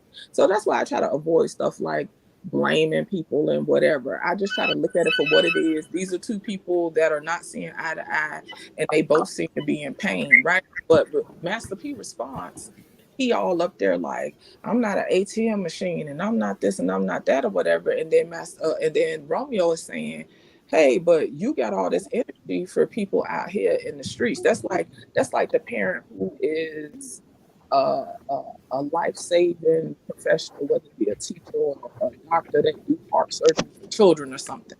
You know what I'm saying? But then they go home and raise hell at home. And it's just an example. The sentiment could be, damn, they go out and save lives every day. But real quick before Auntie get up in here, I wanted to see the Brownie or Relax. Y'all want to say nothing? Because I know everybody else been talking for a little minute. Y'all want to say anything? Look at Poppy be regulating, like, y'all shut up. Rolling up. Nah, I be trying to make sure everybody get a chance to speak. Try to be mindful. So the only thing I don't know too much information on a story, and y'all hear Minnie in the background being loud. But I don't know too much about the story. But what I do know is typically the way I deal with people is I don't expect any more than what I know they can give. And I think that if people stop expecting more than they know the person is capable of giving, then that will save a lot of heartache and a lot of grief. Because you can't make nobody change. You can't make anybody grow or anything like that. They have to do that on their own. So you can't control that. So I think you just summed that up perfectly. Like this whole situation, I think what you just said just summed all of it up perfectly. Expect what they're showing you, they're going to give you. Mm-hmm. I know I can't go to that talk with myself, and I have to shake myself like, okay, Jay, you see what they showing you. You listen, they telling you who they are. Now, if you're gonna be in denial or you're gonna be hoping against hope and whatever else, then there's the consequences that come with that. But that's why I always say it goes back to self. So what I do, for me, it's about readjusting and recalibrating my and expectations, because that's all I have within my control. And I get it. I get it. We look at we look at our parents as like this. They're gonna nah. I know. I get it. Brownie said I can't do that when it comes to my parents. I'm gonna have to go hire me a therapist and tough it out. You sound stuck, and that ain't my business. But this could be one of the reasons why Romeo is. Well, I'm not. He kicking and screaming. Some people just want to be free to live their own life, and they don't want to be in their parents' shadow. So exactly. Yeah, so it's a lot. Can I jump in for a second? Jump in. Yeah, please. What's going on, Auntie? What's up? Hey, what's up, Brownie Ellie? Congrats on your stream here, family and everything. Look, as far as him not wanting to be in his parents or his family's shadow, that is a crock of BS bullshit. Because if that's the case, he wouldn't be online airing out his family dirty laundry. He's still clout chasing his family. That's a grown man is acting like a kid throwing a temper tantrum. Absolutely. Okay? It's that simple. He's just throwing a damn temper tantrum. Now, we can blame Master P for not giving him the structure, the order, the discipline, and making sure that he learned the respect that he was supposed to learn as a damn child. But there ain't no instruction manual to parents, and we still got to hold the grown man with like 3 baby mamas and a few kids accountable for what the hell he doing right now. Okay, exactly. He trying to ruin the family business because he in his damn feelings. So what if his parents was late on bills or whatever? That boy was never hungry. That boy ain't never have to wait until Thursday. You know what I'm saying? It sat there in the dark because parents couldn't pay the light bill until Thursday. He ain't tell you no stories about how Pop Percy beat his ass with an extension cord or locked him in a closet or some shit like that. Get out of here, man. That boy in his damn feelings. He need to grow up, and we need to stop coddling these boys, because that's why we raising our boys to be bitches. Mm-hmm. Straight up. Wait, hold on, Auntie. Wait. Have to do with ego as well. Now let her Les go, because I think she's been waiting to get in for a minute. Let her go. You got it. Yeah, a lot of it have to do with ego as well. Romeo is acting as if somebody owes him something, and nobody owes you anything. And I know that a lot of times as people, we tend to idolize our parents, but you can't idolize anybody. Your parents' job is to bring you here, and that's just about it. Now, of course, if they can give you some game to navigate your way through the world, then that's idealistic. But a lot of parents don't even have that to equip their children with. So oftentimes, especially when we're talking about a subgroup of, the Black community, let's just say it, a lot of times we are out here on our own, figuring things out as we go due to a lack of that. So my thing is, by 33, 36, and coming from where he came from, he already had a head start. So he has his home, he has his vehicle, he's not in the hood. You know what I mean? Trying to figure it out like the majority of the people in this subgroup. So for him to come up, he just seems like a little pipsqueak to me. It's like you're 33, you're 36, you already had a head start financially. What else do you want? Your parent, he doesn't owe you nothing else. Okay, so he don't have no experience because he don't have all that. He wants his feelings coddled. That's what it is. Wait, and let me respond to that. And let me respond to that, because children want to be acknowledged by their parents. It's really that simple. Yeah, I was just about to speak on that. So, and I hear what you're saying. I don't disagree, but I think the only thing I would add to that is that, like, I get it as men, we get so caught up with being providers and protectors, and bringing the bacon home and all of that, and that's cool. I don't have an issue with that. But my thing is, particularly as Black men and just Black boys in general, like when you say get coddled, that's one thing, but then I think you also have to be aware of your child's, emotions and all of that. I don't think it's just something that you can just ignore, particularly like as Black boys, growing up in the Black men, because we get told early on that we just supposed to just shake that shit off. We're not supposed to like really like speak on how we feel, and I feel like that could kind of be a bad thing, later on, because if you keep everything suppressed inside of you, eventually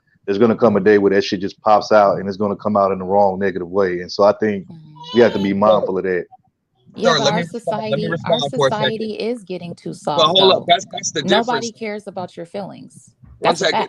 Yeah, and that's what I'm saying. What are we grooming our boys for? We grooming our boys for leadership or what? Like, right. What are we grooming them for? That's my point. That's why I'm like, look, you gotta make sure them kids got a certain level of discipline, respect, structure, and order. That's why in a situation like that, no, that boy shouldn't have been on stage when he was damn 7, 8, 9, 10 years old. He wasn't ready for all of that, on tour and all of that other shit, man. That boy should have been away, military school, You know what I'm saying? Oxford University, something like that, while Pops was doing all of that stuff. So that way, when he came out, he had that structure. He had that order. The point I'm trying to make though, Ann, is that, like, yes, I know they say the mothers or the women are supposed to be the nurturers, but at the same time, the emotions and the feelings that men go through from whatever it is we going through on a regular basis, they can't really relate to that on a certain level. But men can. So of course, like, you're gonna go, if you have your father in your life or any type of male figure in your life, grandpa, uncle, whoever's in your life, you know, you're gonna go to them, and they should be able to kind of help you and teach you, okay, how to kind of keep that shit in check. And I think that's kind of like what Romeo is kind of looking for when it comes to his father. You know, now granted, some other things that he said I didn't agree with, but I think when you base it on like what he's really trying to say, I think it's more of him just saying like, you wasn't there for me, like from an emotional standpoint, like from an emotional support standpoint. I think that's something that can't really be overlooked, particularly with black boys and black men, because we get told to keep everything in. And like I said, when it comes out in the wrong way, then we're going to be trying to figure out why he was like that. But it's because nobody didn't want to give him an ear or listen to what he was, you know, what he felt or what he was thinking. You know what I'm saying? But third, that's why I feel where Relax is coming from. It's like, I feel you. And yeah, that might be P mistake, but boy, you grown now, man. You grown. Y'all need to stop that. But Yeah, grown. No, but it's the truth. Like, you It's grown but no, now. honestly, wait, hold on. Wait, hold It's on. Let me bad. get into this. But it's your responsibility to It's not heal. his father's job to heal him. He a grown man now. Right. He gotta heal himself. Wait, Ann, hold on. Let Relax finish what she was saying. You got to relax. It's your responsibility to heal from your trauma. There's certain things that we have to heal from that we weren't even responsible for. But that's where adulthood and accountability comes into play. You can't be 33, 43, 53 pointing at what your mom and your dad didn't do. Because number one, I'm going to tell you, in this world, nobody cares about your feelings. And so what's going on now in social media, people are using different platforms to come on here, cry about what they didn't get as a child. And then they have different people within their community that validate them through the comments, through whatever. And they're never healing. They're continuously looking for validation through people. And they use, like I said, they use social media as a major outlet to just say, okay, yes, you know, I'm here to listen to you. What did you go through? Let me hold your hand through the process. But you're still not looking for healing. You're just trauma bonding. That's what we call it in this space, right? Mm-hmm. Healing is for you. You got to look on the inner. I can't disagree with that, because my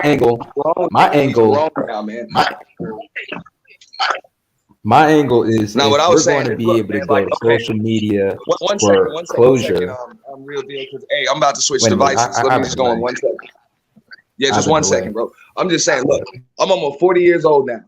My father died 2 years ago. There's all types of shit that man fucked up with.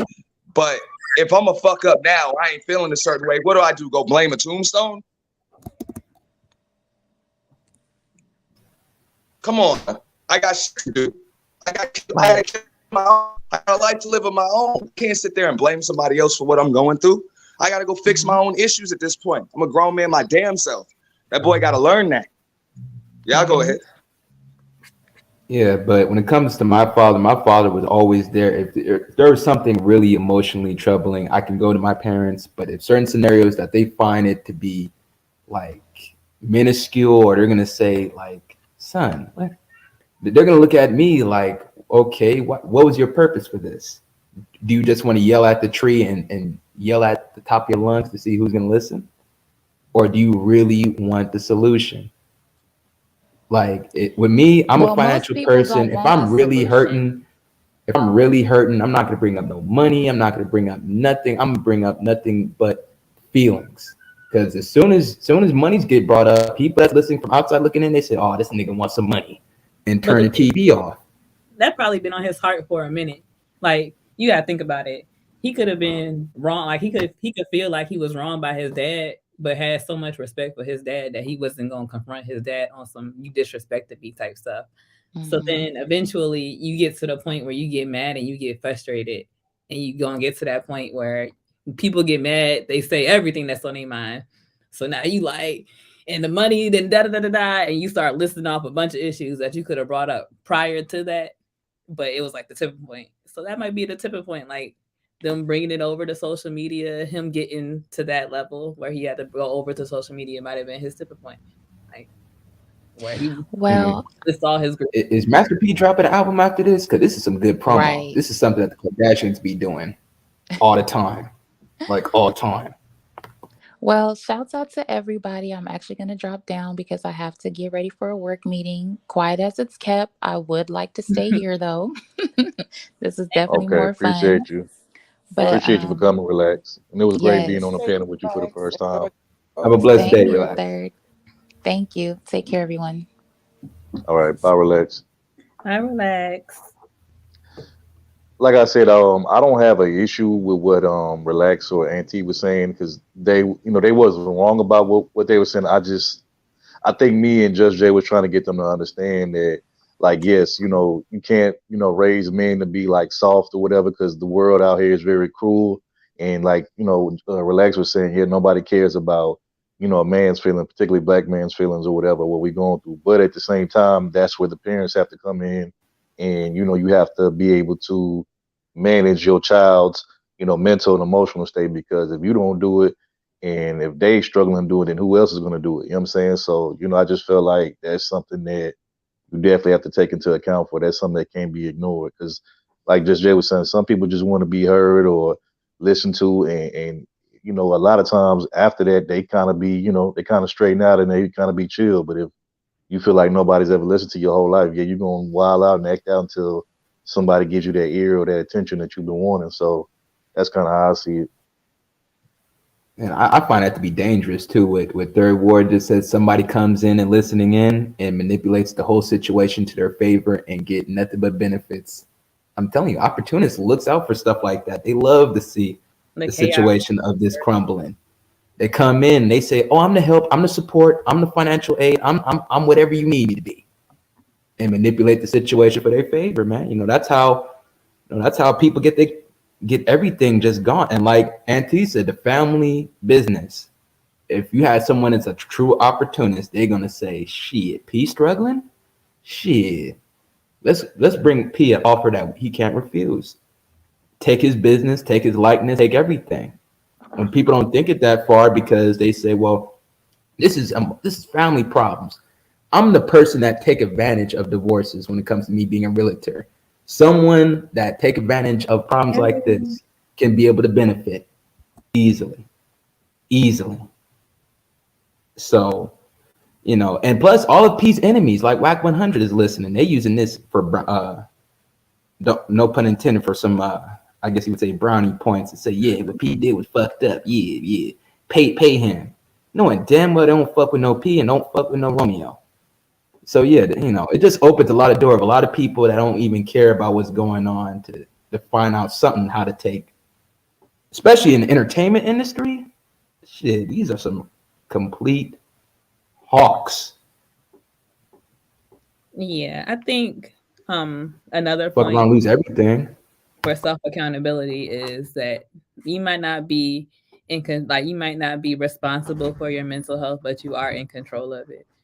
So you have to have enough self-awareness to know that even though people might do you wrong, you still have to handle those feelings that you have in a healthy and responsible manner.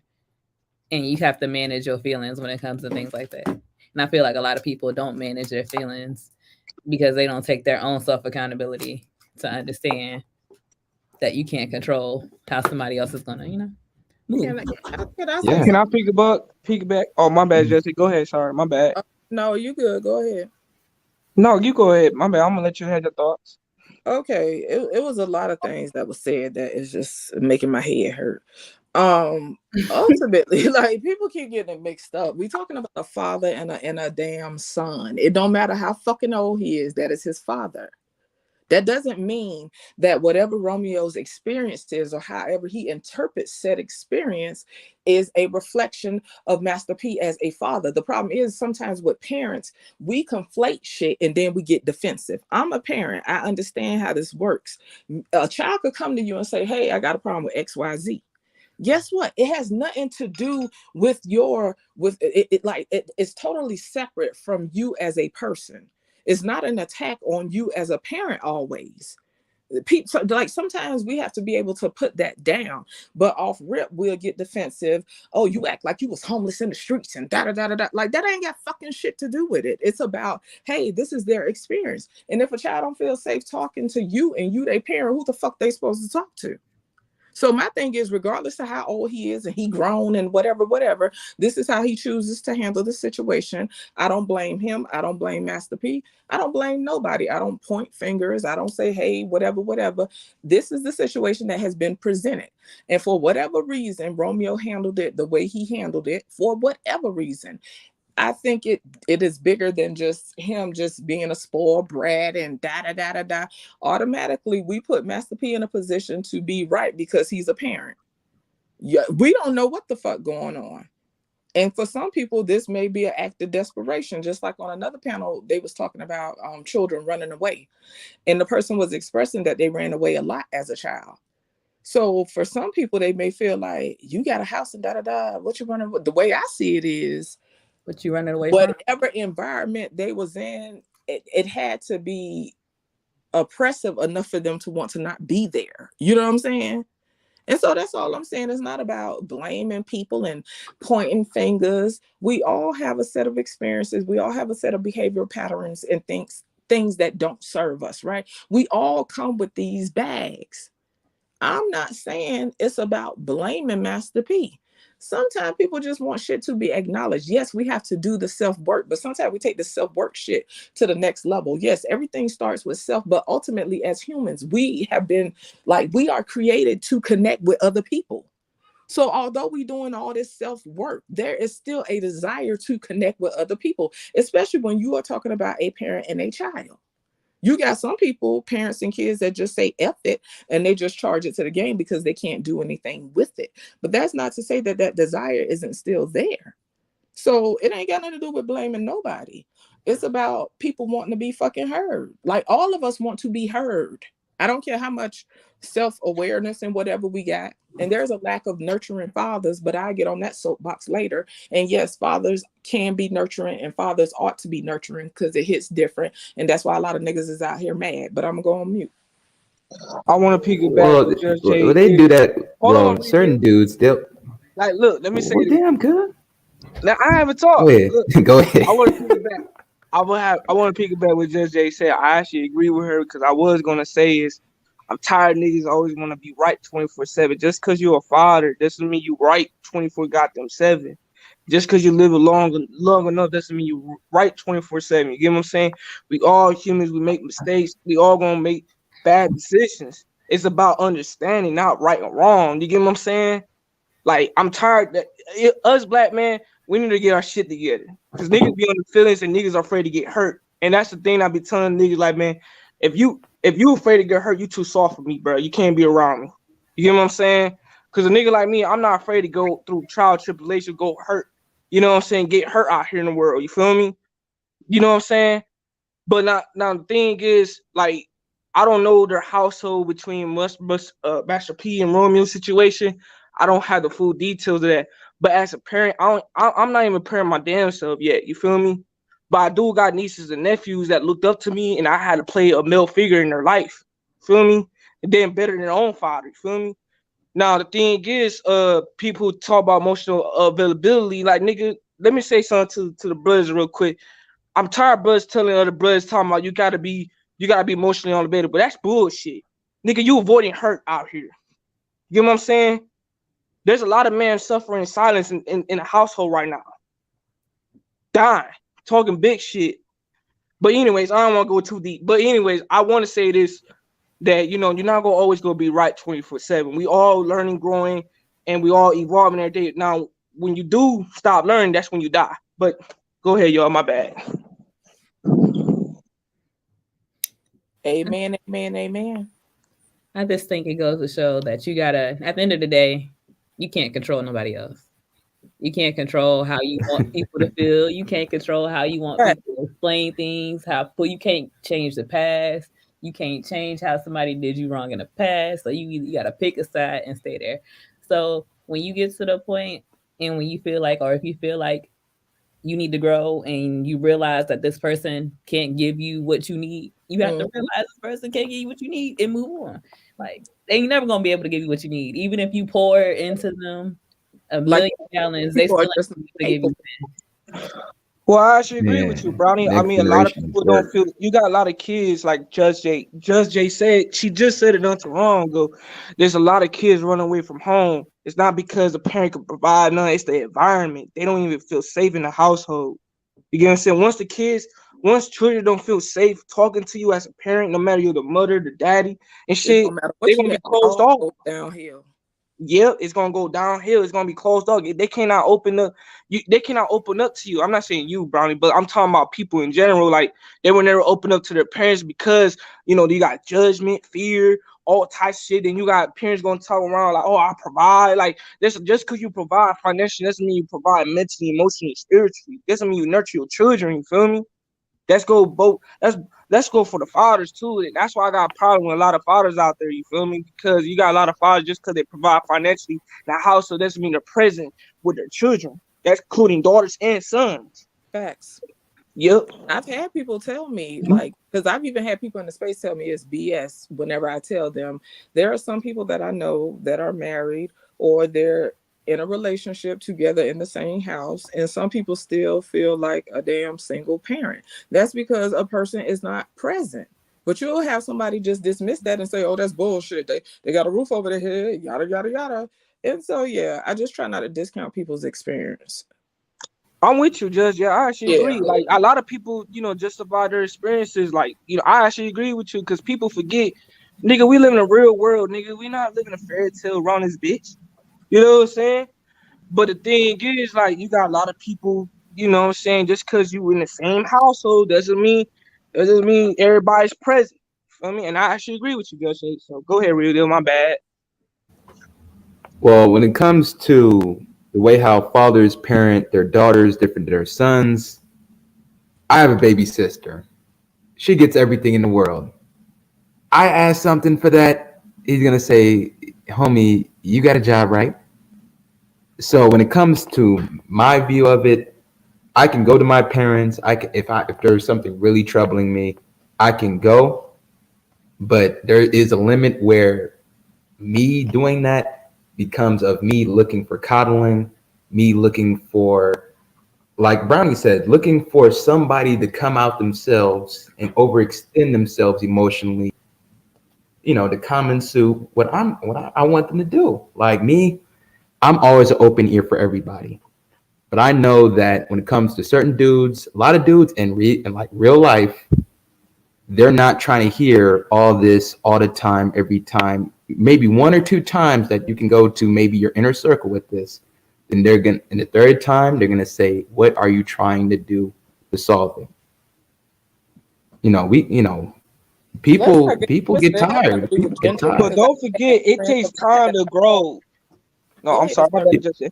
Oh, no, let me finish right quick. I've had friends of mine that are women that will come and they will call because they need to vent, right? So some people have a need to vent, right? Of course, things are about solutions, but sometimes people ain't coming to you for solutions. That's the thing. So how do you be available for a friend when they're not necessarily coming to you for solutions? Some people come and they need to talk things out with the person to hear it themselves so they can work through it. It's not always about needing to provide an answer for somebody or pointing and showing the way. It ain't for shit.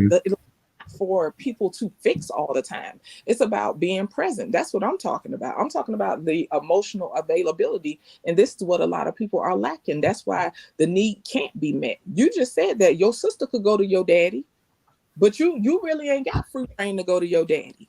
So, well, not when it comes to anything that he finds or if I find, because really, I'm the person that I'm not going to pour all my tears into something. Your reality isn't acknowledged. It's about what he finds. I'm just making a point based on what you're saying, because I don't know your family. So I want to be respectful in that aspect. I'm just talking. Well, just Jay, I actually respect your opinion on that, because really, if I had kids and I had someone that was the mother of the child, I would have to pretty much maybe have to hire somebody to be able to figure this out, because I can't do the brute force, the military style of just tough it out, just keep moving forward. Ain't nobody gonna cry in your lap. Ain't nobody gonna help. That's the notion that most men have when it comes to anything involving any emotional problems.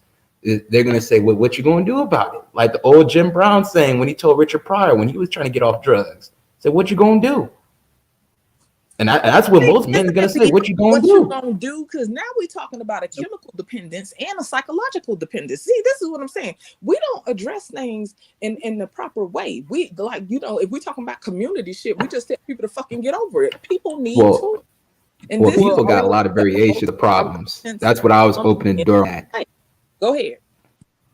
I was just opening the door of the variations of a lot of brothers' problems or things that they may go through, where it's not necessarily a whole period or a huge time period, but it's usually some form where something either out of their control, like someone mentioned earlier, out of their control, that they're trying to figure out, damn, I want to blame somebody because this is out of my control, which rightfully so, they can blame somebody.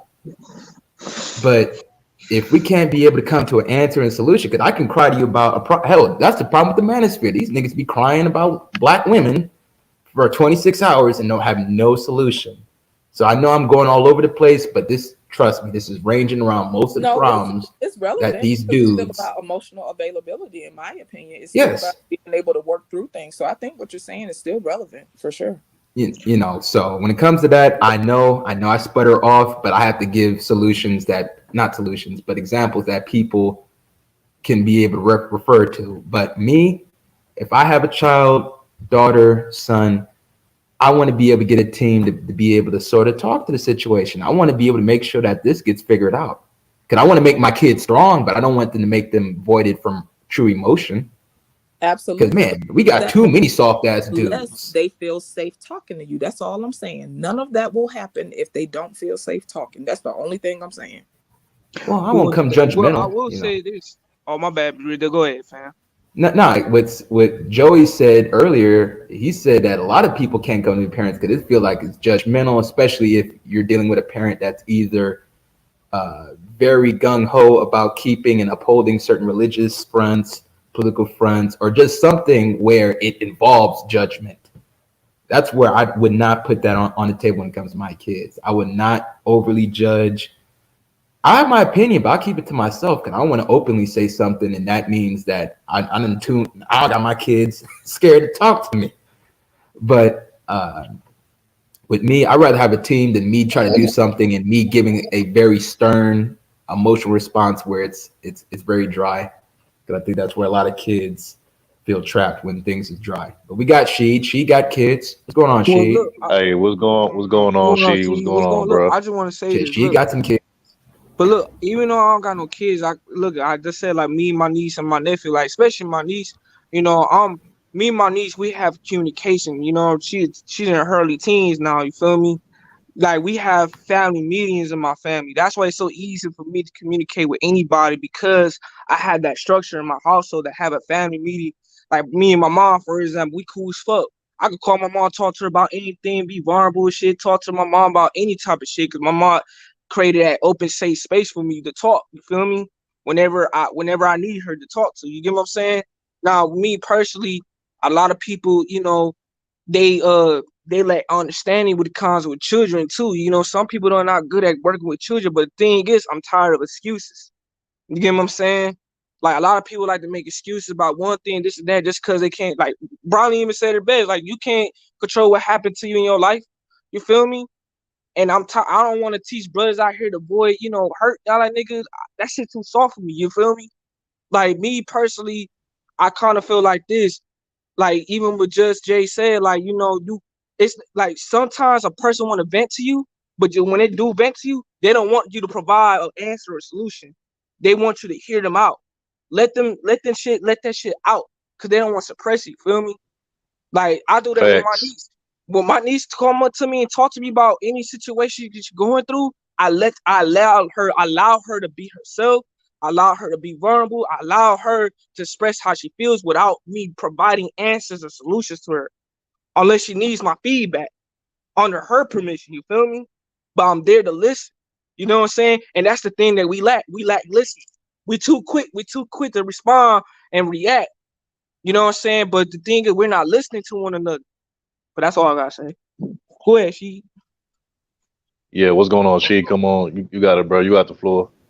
What's going on, everybody? Yeah, I had this discussion this morning. I was talking about, you can have all the money in the world, and we see this with a lot of celebrities. Look what happened to their kids. If that connection is not there with them, those kids ultimately turn to the dark side. I was looking at this guy, Dave. Forgot the name of his podcast, but I know it's Dave something. But Diamond Dave. He does a podcast for mentors. And the thing with his podcast, he has a lot of people that come on that mentor people. And this one guy, I seen this story where the guy was in prison. Crazy dude. He was moving up. He was like the third rank in prison. So he said, I would get up, go to the kitchen, and just be like, hey, man, make me a cheeseburger. And they would do it because like he's third rank in prison. Like he got that type of pull. And he said the number one thing when he started, mentoring a lot of corporate offices and stuff, because he said he got a call while he was on the show saying, oh, man, I got to answer this. These people pay at minimum $5 million, like $1 million to enter in this mentoring program. You got to pay $1 million just to enter. So per person is $1 million. So they pay him like heavy to, mentor people. But the number one thing he said when he did with a lot of corporates, not only will he mentor the people that's at these corporations and the staff and stuff, the upper people, he would always mentor their kids, because he was like, you got a lot of these kids that are just, just well off as far as money wise, but mentally they don't have it all there. The parents not there for them. The parents don't know how to cope because they're so in this limelight of making money to the point where they don't know how to relate. And then you got to understand, back in the day, their parents never treated them a certain way. Like I say with men, Real Deal was saying it, for the men, you treat your boys different than you treat your girls. You tell your boys to toughen up.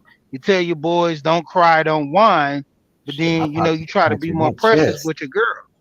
Yeah, and stuff like that. So it got to the point, like I was having a conversation with these guys, and I was like, this is our generation we looking at.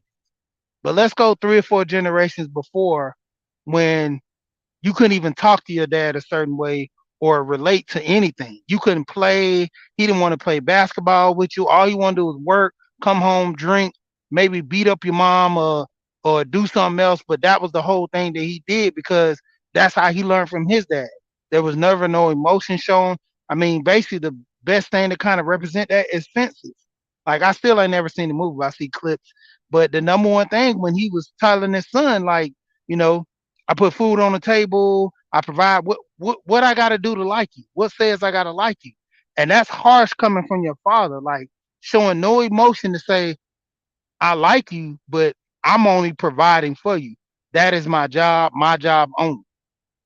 And somebody told me that, yeah, that wasn't his real son because the wife cheated. But I'm like, even though if it wasn't his son or not, that's the type of emotional connection he got with his dad. His dad was only a provider, nothing more, nothing less. And, you growing up, if you don't have like a strong like willpower to say, I'm going to overcome this with my father and I'm going to treat my kids better, you're just going to continue the cycle.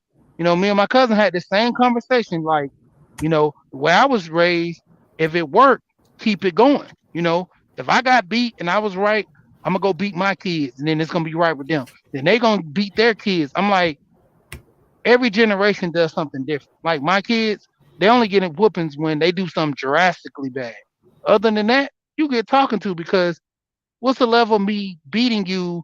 Then I explain to what you did, and then I turn around and do it. It's like more of a cycle, like the prison structure. Like I'm steady breaking you down every single time. So that worked for us, but my kids, it don't work for them like that. They like, we all know that these kids now are too emotional. So us doing the whooping and all that stuff like our generation got, it doesn't work for these kids. That's why we have so many people these little kids taking themselves out because they don't know how to deal with that. You know, with us, we grew up with that tough skin. You know, even girls I know, they got whoopings and crazy stuff happening to them the same way. They entered that situation to where they got tough skin, start seeing other people dealing with it, and they cope with it, so they learn how to deal with it. These kids now, they got too many outlets. The internet is telling them to do something. Their friends is telling them to look at this a certain way, and it gets to a point where they say, "Well, ending my life is the best thing." So, like I said, with P's son, his daughter already overdosed, and she committed what she did. What goes to say if P's son does that, and then are we still gonna keep saying he's a good father? Then the next child does that. Then by the time he realized, man, I need to stop this and reach out to my kids. You done lost 3 or 4 kids before you realize I never really connected with them. It was all about the money. So like I said, at one standpoint, if he's genuine with this saying that, you know, this is an issue with my father, then this should be the whole thing. I would have never even posted that. I'm sorry. I reach out. Nah, I would go directly to your house and talk to you. Then if you want to put this online, then we do it online. But my thing, for you to embarrass me by putting family business out there, I'm coming to do 2 things. We're going to come and have a serious conversation, or I'm going to come put hands on you. So one or the other. Yo, you put hands on your 30-something-year-old son? I mean, I feel like you just cut him off. God damn. If it need to be. I mean, my son, like I told, my son's like 22 now. Man, Master P a big nigga though. He's 6'6" though. Master P a big nigga though. He's 6'6". Master P suited up in the NBA. Yeah. I think he's 6'6". He's Jordan height.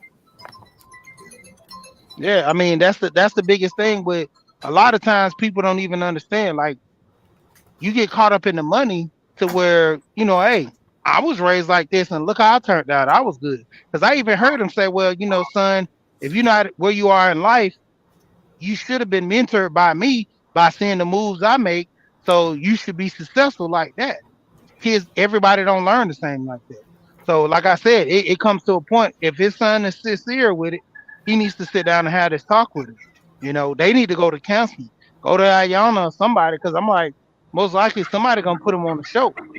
Somebody's gonna want to deal with this trauma. I mean, then you had Scrappy come out about his trauma with his mom. You know, a lot of us, we have these traumas with our parents because we could never come to them, because why? They made it like that. They made it to where if you have issues, you deal with it on your own. Don't come to me. But she, let me ask you this though. It's one thing to deal with your issues and come out with your issues, and it's another thing to be coming on damn talk shows and social media platforms and posting all of this crazy stuff. Like, what is that going to do to solve these issues? Yeah, that's true. But if the only way I can talk to you is through social media, then that's it. If every time he said he reached out to his father and his father never really talked to him, now this is embarrassing to him. He gotta like have the talk with him now, because everybody knows. So if he don't respond, they don't have this conversation and kind of mend some of this stuff, then it's gonna all look on P fault. I mean, I personally don't think Master P really give a damn about how it looks. That's just part of being a man, being head of household, being the head of the family, and having built your empire. That man had to deal with a lot of scrutiny ever since he was in college. You know what I'm saying? So he ain't worried about no public scrutiny. You know what I'm saying? His legacy as far as the public is already built is there. He ain't worried about that. Like I said before, I think it's just a grown man acting like a child, throwing a temper tantrum. Like, for real.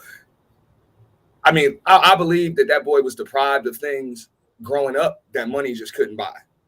He was deprived of things, but that's just the way it is. All of us are deprived of things. It ain't even just a black thing neither. You know what I'm saying? White kids get deprived of things like that too, because there ain't no instruction manual to parenting. But once you become grown, just like Relax was saying earlier, it's your job to take accountability for yourself. Go get your own therapy. You know what I'm saying? Go see a therapist. Get help for yourself. And then maybe set something up, an intervention with your parents or whatever. But I don't see how coming out publicly is going to do anything other than make the situation worse. Yeah, I agree with that. Shit, the bloggers eating right now. They eating off P. Shit, they eating off P. They can make 50,000 views. They can care less. But when it comes to this panel, at least we're coming to an aspect of trying to figure something out. They've been slowly having this trend to come into the internet with their business though, because this ain't the first time. That's true. Came to the internet. Master P came to the internet to confront Monica over C murder. See, Master P an internet ass nigga too. Yeah, like all this is like that's why I'm saying, do P got an album? Do Romeo got an album? Are we gonna see No Limit 2.0? Are we gonna see Snoop Dogg do Down for My Niggas 2.0?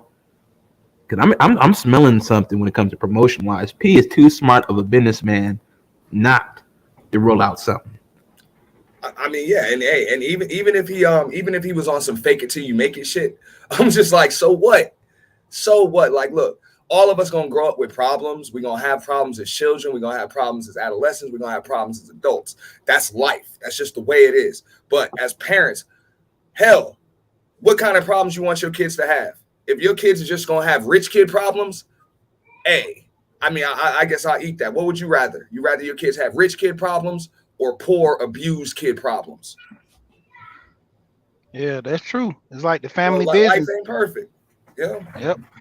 Yeah, and I mean, it's like, what can you say? I mean, he got everything, but the point of it is, he should have been having this conversation with his father when before the age of 30 something. You know, this is in your 20s where. Again, I think y'all missing the point that, like, yes, okay, like I was the first one when this came out to say, like, yes, P deserves credit for making sure that his family has everything that they need financially and even materialistically. So that's like, you know, already been established. But my thing is, there are just some things that money and materialism can't take account for or can't replace. And, you know, like those times with, you know, him being with his father and, you know, that emotional support, like that's something that money can't fill that void. No money or materialism can't fill that void. And I think that's what, you know, y'all are like overlooking, you know what I'm saying? Like just that part of it. But you can do both. Cause see, the thing of it is, the void is he don't have that real connection, that father son. This more of a business. While I'm looking at it, Romeo is saying that this is a business deal between him and his father. They have a contract that you're my father, you're my manager, this and that, and that's it. No kind of emotional type. You know, that's the same thing with 50 Son. 50 Son was real close to him before he got older and his mom started doing all that salt. Like every time before 50 Son, I think it was like 10 or 13. Every time you seen 50, you seen him in the videos, you see him at award ceremonies, you see even at his house when they was throwing those crazy parties. 50 Son was always there. When his baby mama subject to just leave, and she just threw the salt on him. Like he couldn't do nothing else. And like that's the whole thing. 50 Son acting like he didn't have a connection with his father. He had that connection. He lost that connection because of his, you know, him and his mom wanting to see things on a different page. So she, you know, Intel made him see things on a different page. But to me, it's no excuse, because when you turn 18, there's no reason he couldn't pick the phone up and go talk to his pops. And it was every single time at different moments, 50 would reach out to him, do stuff for him. It was no gratification there, like, man, he's trying. Nah, it's mom said he's this, so I got to keep that going. You know, same thing with Romeo. It was more of a business thing. Dad says that this is how we should handle things, so I got to keep that going. And then at one point, traumatically, your sister died. Now you looking at things in a different light. You know, and he's making all this over the other guy passing that the DJ he posted. I mean, if my daughter died, I wouldn't want to be posting that stuff up there like, yeah, man, my daughter died. No, I'm private like that. When it like family, my family members died, I ain't put none of that stuff on social media. People was posting pictures and stuff like that. Like they was like, we never knew. All my friends, they was mad because damn near all my friends through high school knew my grandma. When she passed, I didn't tell one of my coaches, he got on me the worst, because he used to always park his car at my house, talk to my grandma and everything. He was mad. He was like, bruh, she was like family. And like, I was like, man, I'm private like that. You know, if you ask, I'll tell you, you know, we having conversations, I might bring it up. But other than that, That's just something I'm not posting all over the internet, you know. That's it. And so people deal with their stuff different. But like I say with Romeo, he's going through his thing. P didn't probably know it was this bad. You know, and like I said, this triggered it right here from the sister committing suicide and then this guy committing suicide, and all the trauma and stuff are just starting to come out now. You know, like I say, at any moment you can just drop a ball and somebody just go crazy, just off the wall, spazzing out, hitting people, you know, don't know what's wrong with them. Some people just lose their mind and instantly catch it back. Some people lose it and it's gone for about 2 or 3 years. So like I say, it's like him dealing with this, he's looking at his dad like, man, you horrible. I mean, personally, like I said, I go back to, he should have never put the dad business out there. That should be some family business that they put behind the wall. But still, if P never reached out to him, once again, he had to do something. And if he really wanted to connect, he's always on social media. Now P's saying something about it now. Now everything is getting out. It hated that it came out that way. You know, if my son ever would have did me that way, that let me know. I'm like, dang, either you don't like me or it's something this bad to where we need to talk.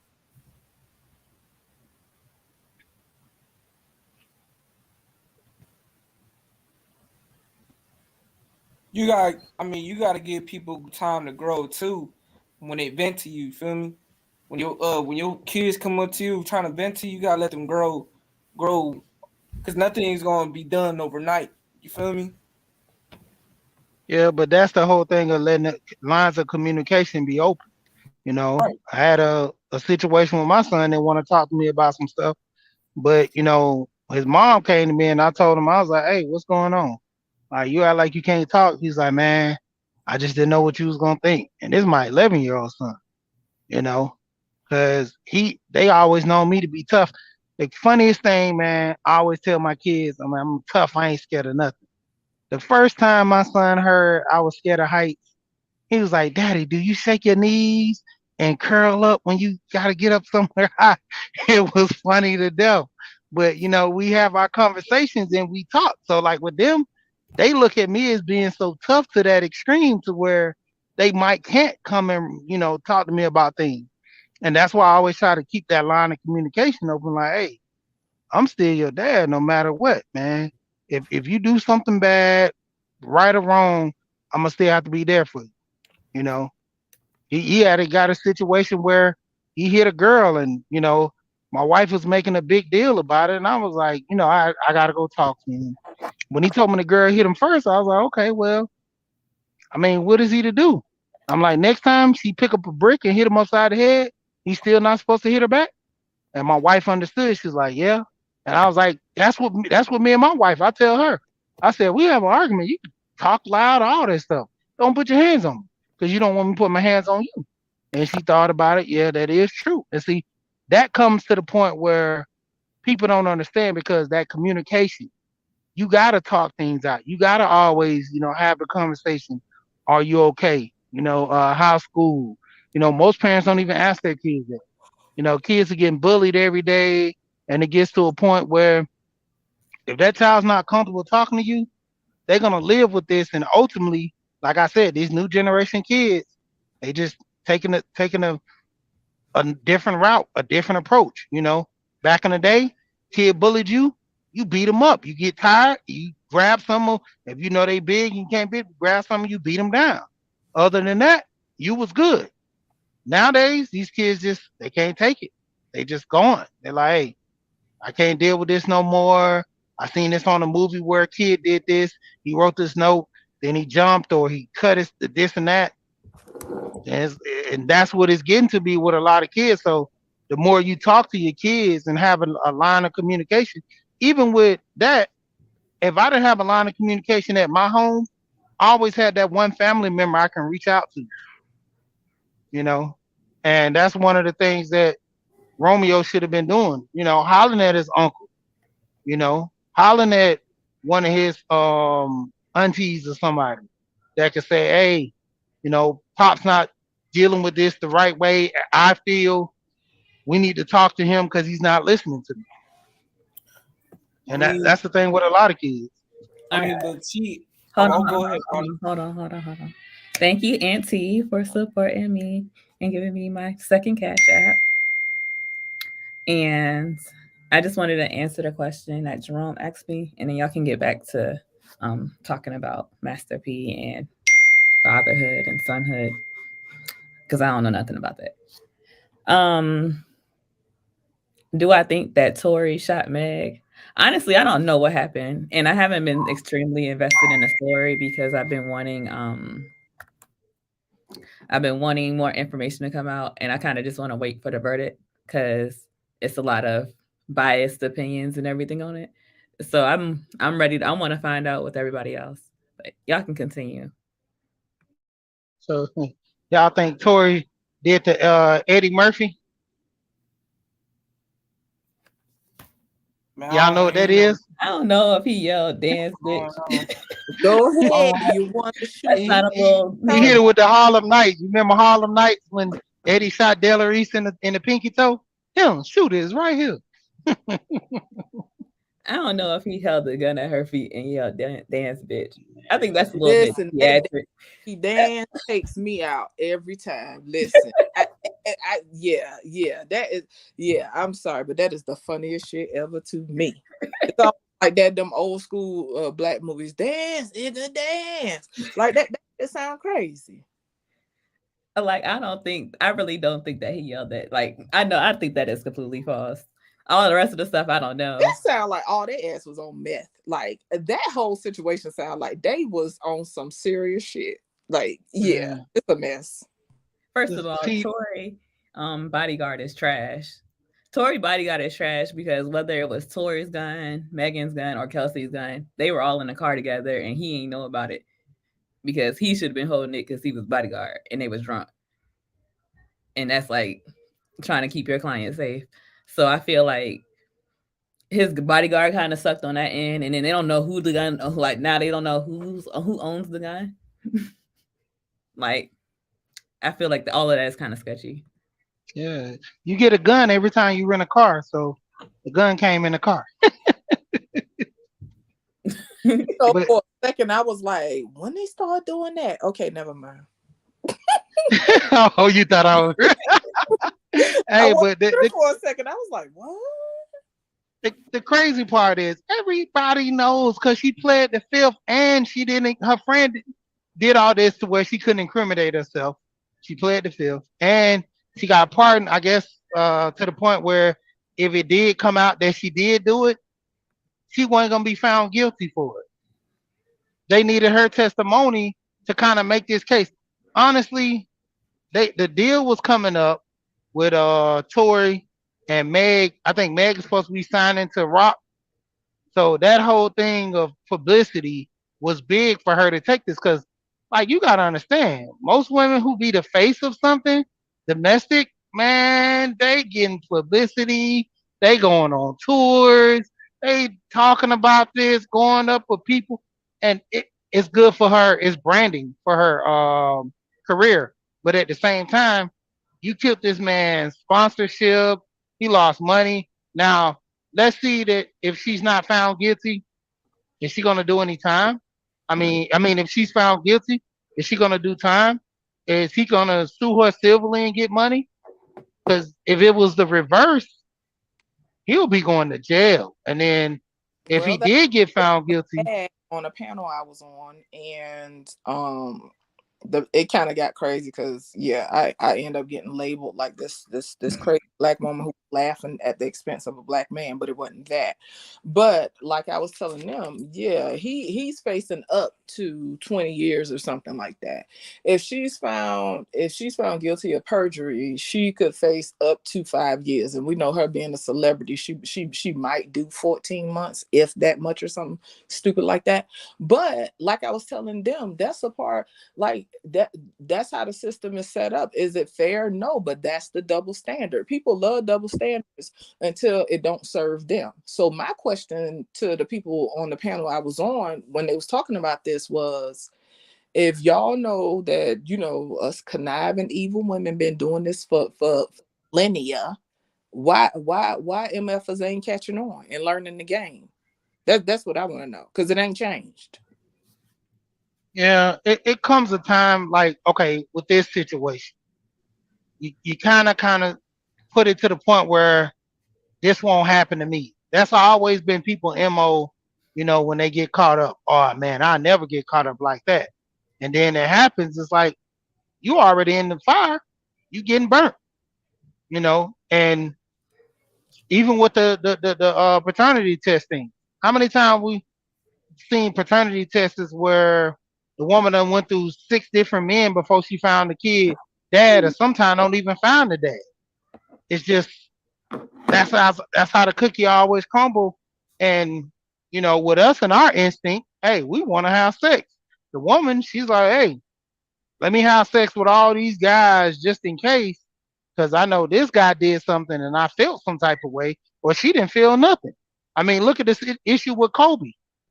Like that case got thrown out, and they say Kobe settled or something, but it's like they found 3 different sperms in her drawers, and I'm like, whoa, 3 different dudes besides Kobe. And it's like the more you start putting the emphasis on, this is what's going on. They didn't want to make her look bad. I'm like, she was already bad when she was, wilding out. And like I say, it just situations happen like this. We know this. We try not to get caught up in it, but to a degree, most men can't help themselves.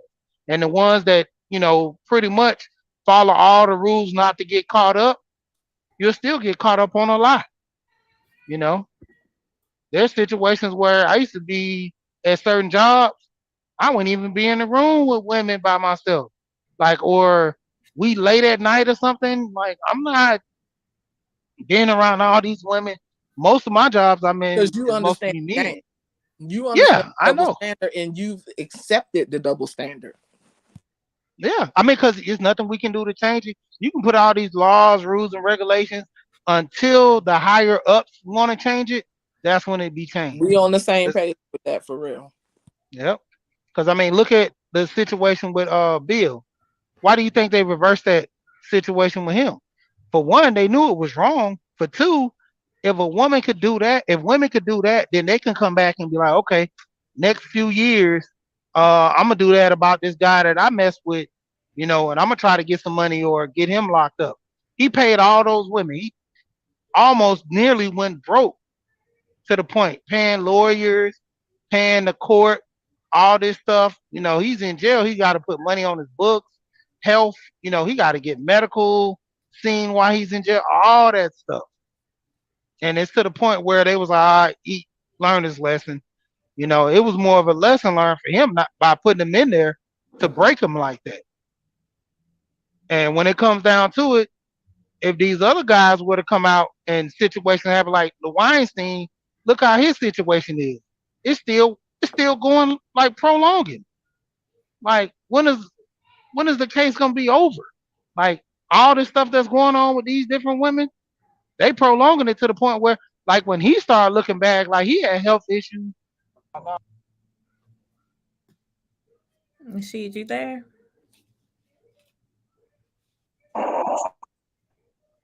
Yeah. Can you hear me? Yeah, we can hear you now. Okay. Yeah, I mean, yeah, I got a call. But saying the least, I mean, when it comes down to it, that's just how it is. A lot of times you can protect yourself. You can be 100 on things, knowing the situation, but that 1% you can't account for. Because like I said, if all else fails, that woman lie, she can carry that lie to the end. And that's what Megan is doing. Because she know her friend did. Even to the end, the gun, hey, the security right there, she grabbed the gun from the security guard, pointed at Meg. Meg pushed the gun down, shoots on the ground. Tory, he's in there. What he's supposed to do? Because, when somebody pulls a gun and it starts shooting, it happens quick. It doesn't happen like in slow motion, like we see in the movies. Like, it happens like dead instant. Before you be like, hey, what y'all do? Wow. Yeah. Pulling a gun is like instantly, that's when it happens. If you have that intent to shoot somebody, It's not gonna say maybe a little bit once I get the gun to scare him. No, you got that intent to shoot.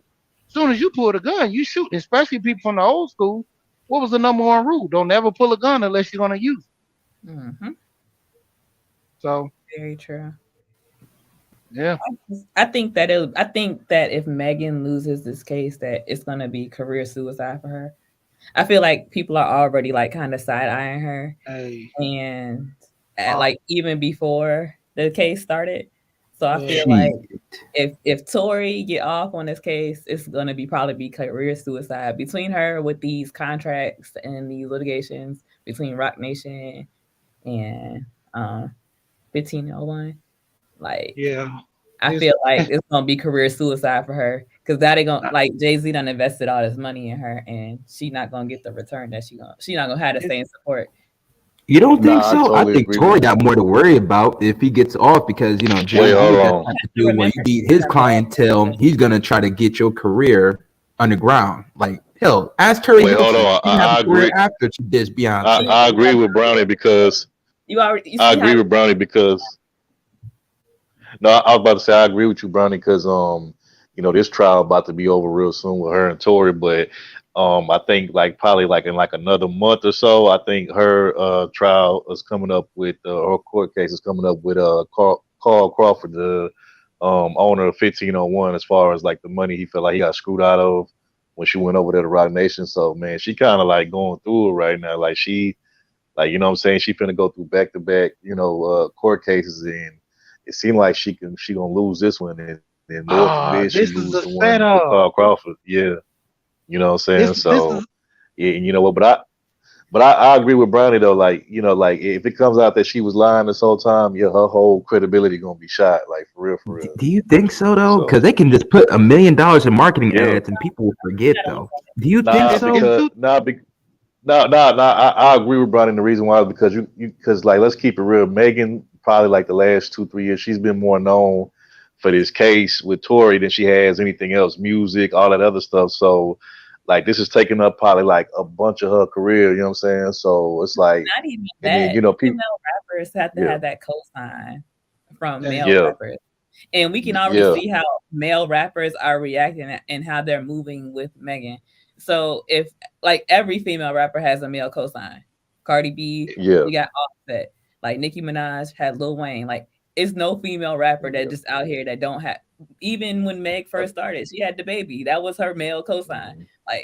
That was a lot of niggas ain't gonna wanna work with her if they find out she was lying this whole time and tried to set Tory up. They're gonna be like, oh hell no, we can't be messing with her because she a setup artist. You know what I'm saying? So. Well, Drake, he did cut her off early though. That's something I did notice. Drake did cut her off. It's only gonna get worse though from here though. Like I said, if it come out that she's been lying this whole time, which is looking like that right now, it's only gonna get worse. But do you think Tory can revive his career? Because people didn't even care if he did it or not. They said, "Oh, I'm done." I remember people I went to high school said, "I ain't fuck with that nigga no more." Yeah, Tory good. He'll bounce back. But there's two things with this. For one, man, this looked like a setup.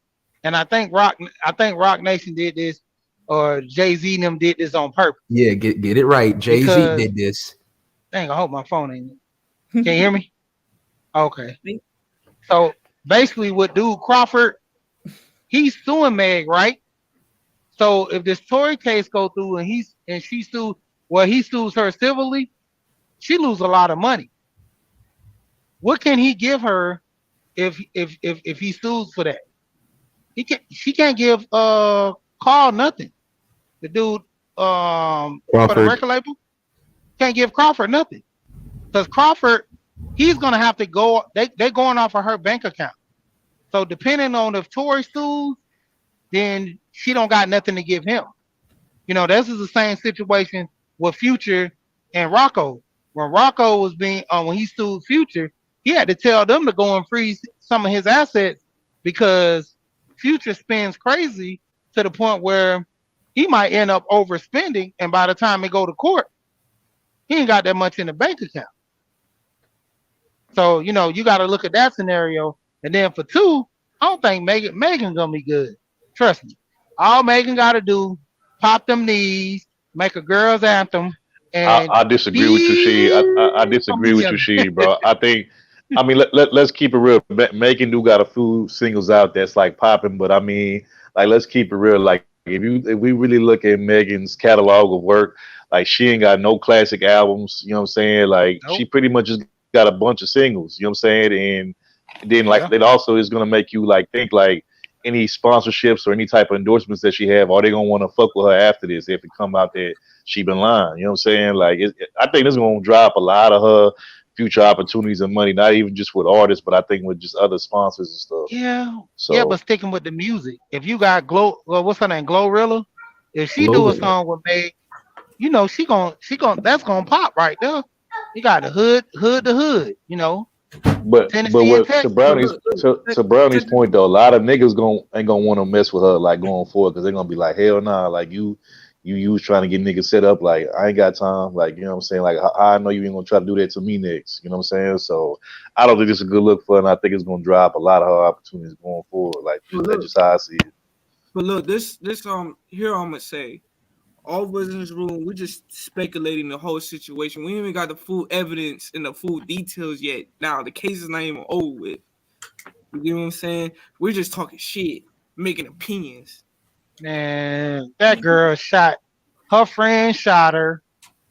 Everybody, they been said it before all this. Her friend shot her. The evidence, bro. You with the bullshit, Hey, her friend shot her.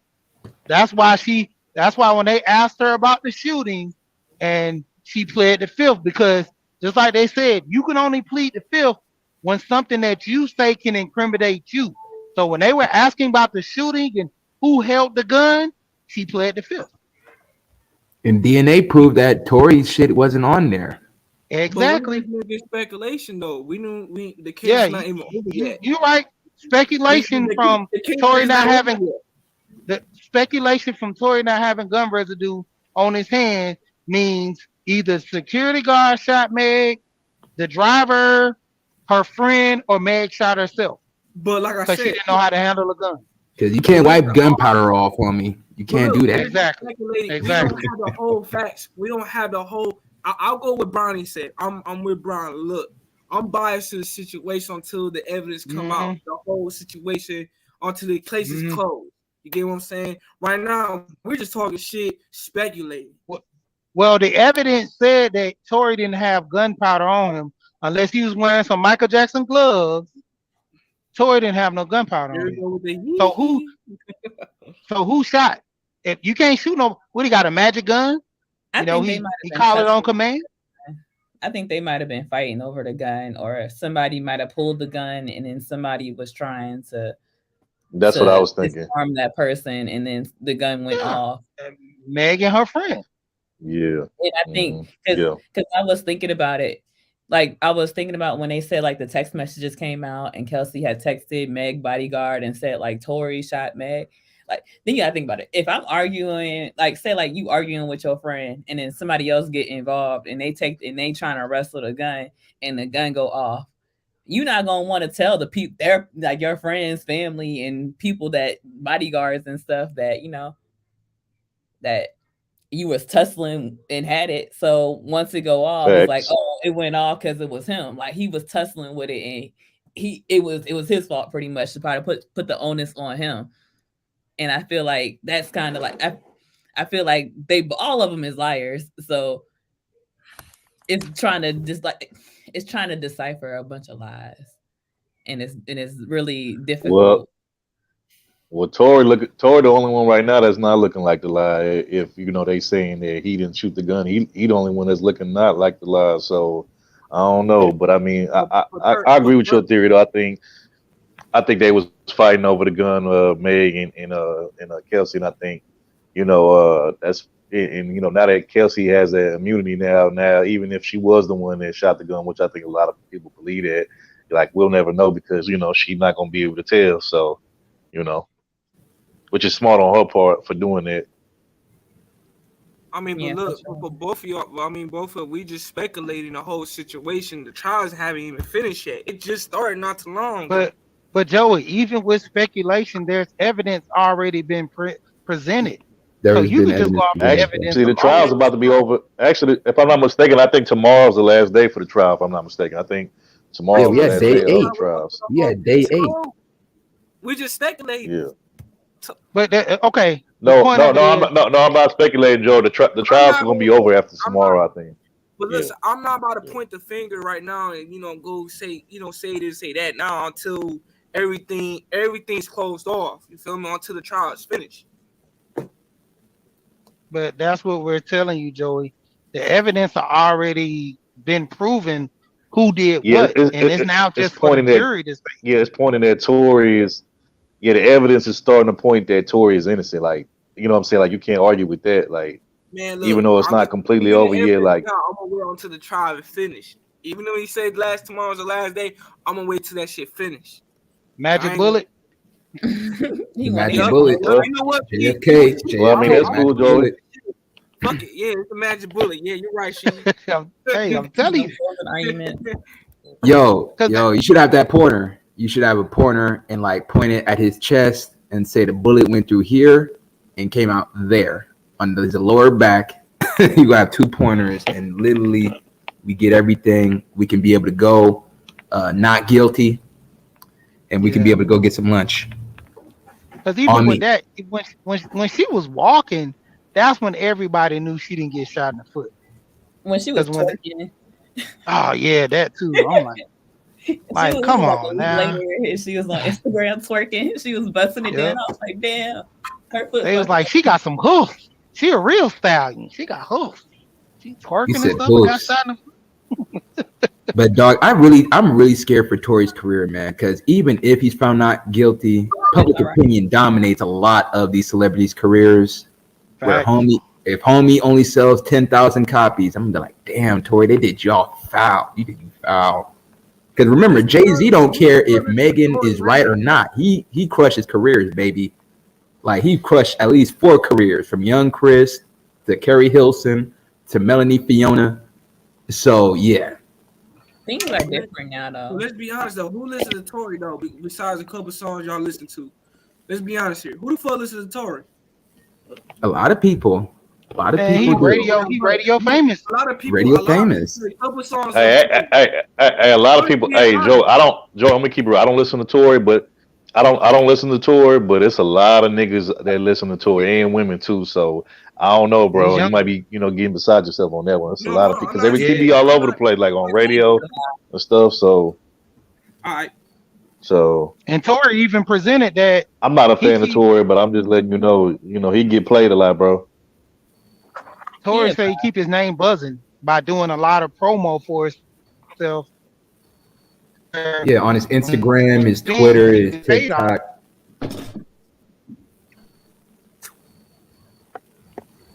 Yeah, man, because Tory definitely get played a lot, bro. He get played.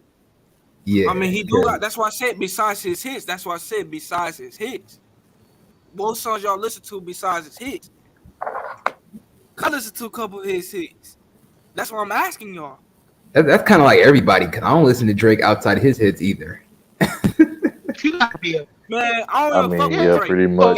You gonna get the album. You gonna play it. If you're not, you got hella bored. You got hella bored, dog. Yeah, man, you bored, homie. Yeah, dog. I think Tory. Yeah, you be boring out pretty bad, bro.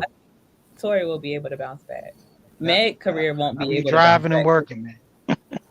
I think they'll both bounce back. Totally agree with Brownie. I think this will help both of them.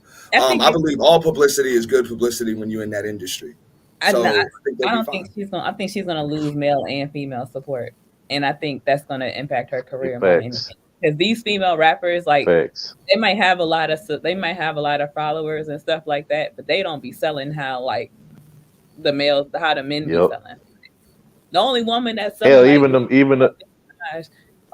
like 2,000 albums even the males don't sell like that no more. even the male rappers don't really sell like that no more. And again, like I said, like if you look at Megan's career, she doesn't have a classic album. Like most, legendary artists have like at least one class. Like, since we talking about female rappers, if we you know, if we talking like female rappers of the past, if we talking Lil Kim, some might say hardcore, some might say the Notorious K.I.M. or whatever Lil Kim album that you like. You know what I'm saying? You know, Missy had Super Duper Fly, the Brad got Funkdafied.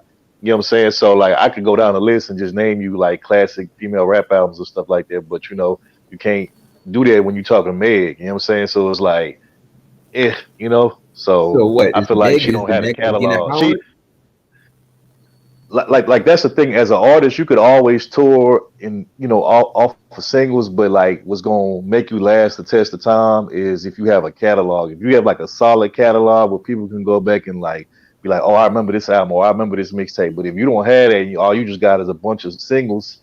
You know, you kind of get phased out, what? Like you know, within time. Third, I'm about to agree with you, hella, dog. Because like we grew up in the era of artists going like gold and platinum off of mixtapes. So Tory was doing that. You know what I'm saying? When this whole thing first came out, like he was flooding the streets with mixtapes and kind of killing the game that way. And Megan really ain't doing that. Everything she's done has either been mainstream or she ain't really did nothing.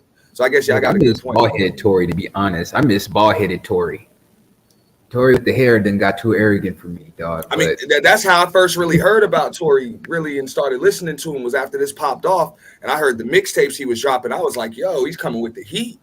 Like he's coming with the heat. Like it sounded like that Jailhouse flow. Look, don't get me wrong. Saying? Like you know how it is when the rappers just come out of jail. Don't get me wrong. It's like maybe. It's maybe like a handful of female rappers that I really would just like really listen to and mess with. But overall, if we compare like this generation of female rappers to like the female rappers from day like the 90s and stuff, or maybe like the early 2000s, like I'm sorry, I just think they ain't messing with like they not messing with like Missy, Da Brat, you know what I'm saying, Eve, Gangsta Boo, you know what I'm saying, Mia X. Like none of them, like you know, Foxy Lady Brown. Like, I just don't think none of these female rappers. Lady of Rage. Yeah, they not. I don't think they messing with none of those rappers, female rappers from back then. Like, just not to but me. rap is different now. But it's a few that I. Yeah, it's a few that I like. Like for instance, I'm not gonna lie. Like I don't like her as much anymore because she went like straight like thigh rap, and I get it. You know what I'm saying? Because that's what's in. But like I usually used to like Lotto a lot. Like you know what I'm saying? Especially when she was like. First coming out, she was like straight bars and lyrics, but like now she just on that style rap, and I get it because that's what's selling. You know what I'm saying? But I like Lotto. Cardi, I might never been a big Cardi fan, but like sometimes she be spitting on certain tracks. You know what I'm saying? Nicki, you know, I'm not a big Nicki fan, but certain tracks she'll go in. Who else I like? It's this chick named Rhapsody. You know what I'm saying? I don't know if y'all know about her, but she like straight bars. You know what I'm saying? But like I said, I can't really name that many though. Since 2014, she's been having you know what I'm saying? Yeah, can I? It's a chick on the West Coast, a Mexican chick named Snow the Prada. She could rap too. But she mostly like lyrics. But yeah, but whoever that was, they want to go. Y'all got it. Yeah, I was just gonna jump in real quick. Yeah, this is Marty. Hey, Marty. Hey, what's up? What's up? Good to be here. What's up, panel? Now everybody made good points. You know, I'll just give my personal opinion on the Meg thing. I think, you know, if we're just talking about who's gonna like come out of this more or less unscathed, I would probably say Tory, and the reason why I would say that is because like he's an actual artist and he actually can write his own stuff, produce his own stuff, whereas Meg pretty much has everything made for her. She's like a microwave artist, whereas Tory, he's worked with Chris Brown, wrote songs for Chris Brown and various other artists, at the same time pushes mixtapes. So he's like somebody who, in terms of value over the long term, has a catalog and will eat off the catalog, because when you write and produce your own stuff, that's whereas Meg, she more than likely gets her stuff written for her, and probably gets a piece of the publishing, but it's nowhere near the split that Tory's going to get, because usually how it works is like, you know, 50% goes to writer, 50% goes to producer. So if you're a writer, producer / artist, that's almost, I mean, I don't know his splits, but it's almost like 100%. So you could have, and Tory actually has albums, you know, so if you wrote and produced most of your album, it doesn't have to sell 10 million for you to eat off of somebody who wrote and produced nothing, who sold 10 million. Like the pay scale is just so much different, and the fact that he's like the type of artist that can work with another artist and give them a hit, that's more valuable to the flavor of the month. Because she when she started blowing up, so to speak, people really started cutting her off, and we didn't know why back then. Drake cut her off. We don't know why. You see what I'm saying? I think Rihanna at one point cut her off. And we're not privy to like all these things that happen behind the scenes, but once things start coming out in terms of, I've even heard stories, and this is all speculation because I physically wasn't there, but when she drinks, she's a different person. And as we see with the trial, from what I'm hearing, like, I don't follow it word for word, but she smashed a lot of dudes, and so even her boyfriend's like, damn, I didn't even know you was getting in like that. So now at the same time, you can't put it out there like, oh, I'm this alpha bitch who it's all about the WAP and this and that. And then when your business gets put on Front Street, now you want to be like, oh, clutch the pearls. Why is my business being put out? Nah, this is what you asked for. This is what most of you females ask for. But when the shit spins the block, now you want to play this submissive, soft, feminine, ooh, woe is me role. And it just don't work. So I think ultimately, in terms of being an artist, I think Tory's going to come out on top because, truth be told, he probably already has this in the chamber. Just to be honest with you, he probably already has 3 albums. So when he wins, he probably already got the anthem to his win.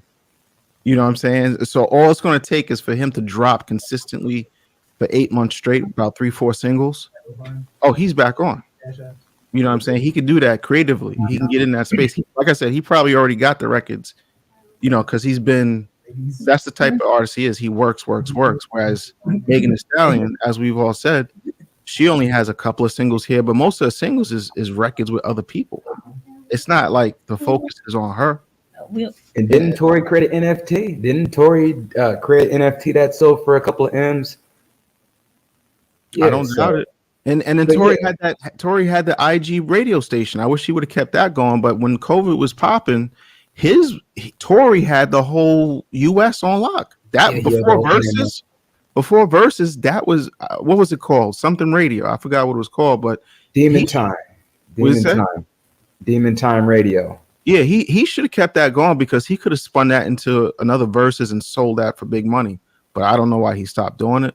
But that was the place to go. It was new, and then Versus came after that and they kind of did, their thing, whatever. Triller. But I think Tory is creative enough, and I think at the end of the day, he played the situation as best as he could because nobody was there. But if we just look at the facts from what I've heard, where you have the best friend saying, I plead the fifth. Now, at that crucial point, you would figure best friend, all she would have had to say is, yes, Your Honor, Tory Lanez shot Meg in the foot, and it would have been game over.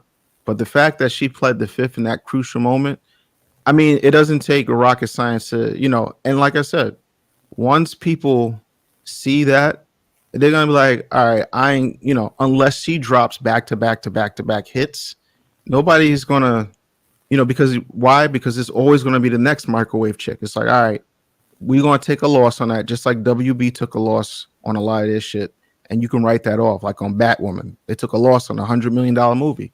They can do the same thing with Meg. Okay, we're going to write you off. It's going to be a write-off. Just because they put money into doesn't necessarily mean they're losing. Sometimes it's better to write big amounts off because you actually get more on the back end.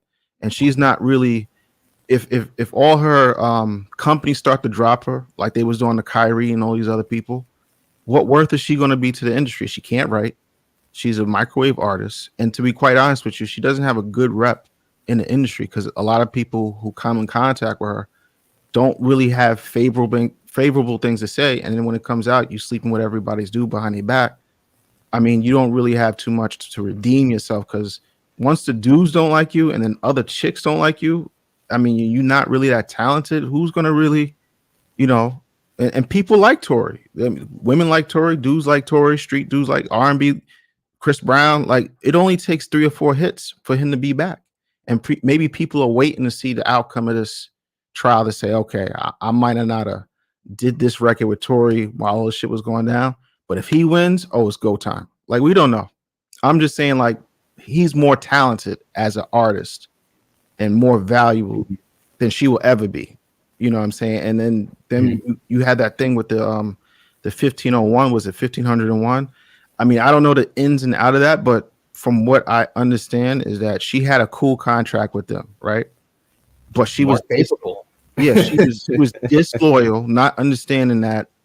I get it. Jay-Z, Rock Nation, that's a big label. That's, you know, but sometimes you got to stick with what got you to the table, and you got to believe in your team. And what you did at that moment, where you kind of crossed the line behind his back and just to get the bigger contract, now automatically you looking fake and phony. And then when you come to find out that the contract she signed was so much worse than the one she already had, it was like, now you talking all that, I'm a boss babe, I'm a boss bitch, whatever. And then you signing stupid contracts and want to complain about it later, talking about my mother died, so this is why I didn't get a lawyer or something.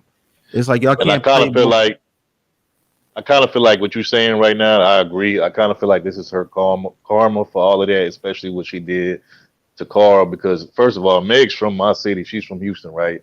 And I remember when like people was first like, you know, bringing up her name, you know, she had like a little buzz, but like she hadn't really, like she had like a little buzz in the city, but she wasn't really all over radio like that. Like she was getting played like around radio stations locally around Texas, but she hadn't really like got on and popping yet. And she was, you know, she wasn't, you know, like she was doing like little videos or whatever, but you could tell she didn't have no real money behind her. Then Carl came in, he, you know, stepped in and, you know, he was trying to start a record label because he just, you know, retired from playing baseball, and you know, he was trying to get his label off the ground. So he chose Meg to be the star and, you know, pretty much like the mascot of his label. And so then Meg went from, you know, doing like these little local videos and these videos that, you know, were really like, you could tell she was like on the come up, to like now all of a sudden when she's doing videos, you know, she's riding around in all of these foreign cars, these Rolls Royces and Bentleys and stuff, and she's iced out and all this type of stuff. And it's like, okay, she got some money behind her, but a lot of people didn't know like where she get that money from. She got it from Carl. Like Carl was putting her in them cars and putting, you know, diamonds and jewelry on her and furs and all this other type of stuff. And you know what I'm saying? And you know, like you said, for her to, you know, take that and for her to try to like double cross him because, you know, he was a small record label and he wasn't real big, but again, he got you the mainstream attention that you wanted. Is you just wasn't, you know, up there, you know, next to these big stars yet. And then once you saw that Jay was interested in you, then all of a sudden you want to go over there and try to like go behind this man's back. But it's like you already was obligated to a certain number of albums, you know what I'm saying? Because you signed for that deal. And shout out to Sheed, he was on the panel earlier.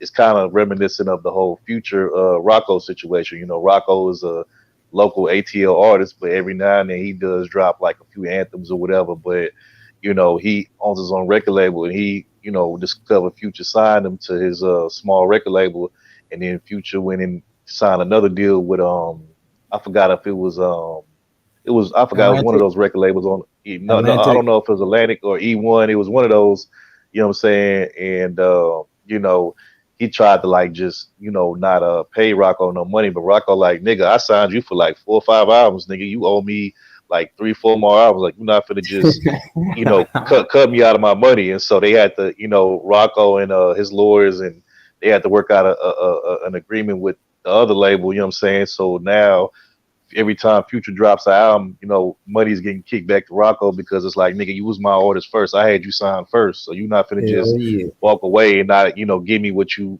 signed up for. And you know, that's kind of what happened to Meg, like you was just saying. So I really feel like this is her karma, bro. You know, man. The thing is, you know, when you gotta be loyal, man. You gotta be loyal. When you be greedy and then you try to like just jump out there and go to the bigger bag all the time, and like, sometimes they could cost you. And in this whole situation, it seemed like it's costing her, because I really believe had Meg stayed down in this situation with Carl, I really believe that Carl probably would have helped her throughout this trial. But I think because she did him the way she did him, I think he just kind of took his hands off. Like, okay, well then, since you don't trust me no more, since you trust them over there, just because they got a bigger name or a bigger label, like, let them niggas help you out. Let them niggas save you. Let Jay handle it. Let Jay handle it. But she would have made more money if she would have stayed with Carl, because 20% beats out anything. Because 500, 2 million, most of the money would went to her instead of the label deal of 5 million. And that 5 million ain't going all to you. That's going on expenses. That's all being on the expense. If I'm not mistaken, I think the deals she had with Carl, she had ownership of her masters, which is more 20% of them, I believe, if I'm not mistaken. Yeah, and that is more important, because I don't think it was a 360 deal where they were just eating off of everything. I don't know her full paperwork, but whatever the deal was, it was much better than whatever Roc Nation she took from them. But she got blinded by Beyonce. That's basically what it was. Oh, Beyonce, she's from Houston. I'm from Houston. And Marty, the sad part about this, bro? Yeah. Like if anybody knows anything about Texas rappers or just Houston rappers in general, like Houston rappers are not necessarily the most popular rappers as far as from a mainstream, point of view, but a lot of Houston rappers are self-made, meaning that like they make a lot of money on the independent scene, and a lot of them, like Real Deal was saying, they own their masters. Every time, like you got artists, like Slim Thug and all them Paul Wall and all them, like they still make royalty money off of shit that they put out like 10, 20 years ago.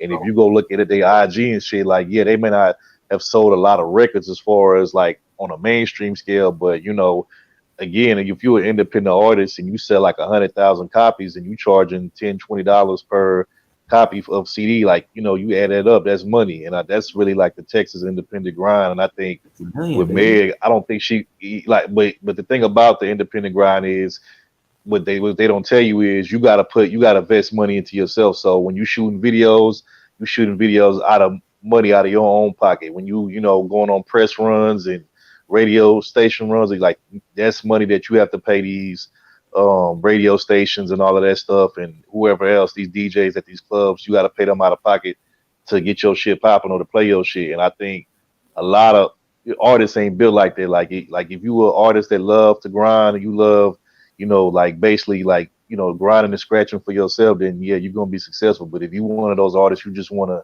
make music and you just want the label to do everything else, then yeah, being an independent artist isn't for you. And I think Meg, she didn't want that. She didn't want to do the hard grind of being an independent artist. She just wanted to just make music and the label do everything and then make her popping. But what she don't realize is with the label doing that, they get to take more money. They get ownership of more of the money because they doing most of your marketing and promoting and all of that stuff. So like now you getting crumbs compared to what you would have gotten had you just followed the independent Texas blueprint of being an independent artist. You know what I'm saying? Yeah, like so she valued the attention, fame more than the business. So that's exactly how she moved when she got on. She got on, Crawford was doing everything, and then she just went for what was the perceived bigger, better deal without, because you look at the machine. Oh, I'm gonna get with Roc Nation. That's Jay-Z, Beyonce. That's the machine. And then you start looking at what you currently got, comparing it to the machine, then you shitting on your own situation. Oh, I don't have this and this and that. Not understanding Crawford is a millionaire and he got ties to Houston, as far as I know. Pretty strong ties to make things happen, but you just looking at the machine. So you have no loyalty. And like I said, you developed a reputation for being being a groupie. Let's just call it for what it is. You smashing everybody. Trey Songz, this person. I mean, we just now finding out in court a few, like what's his name, Devin Booker or whatever. We just finding out and that's just what we know.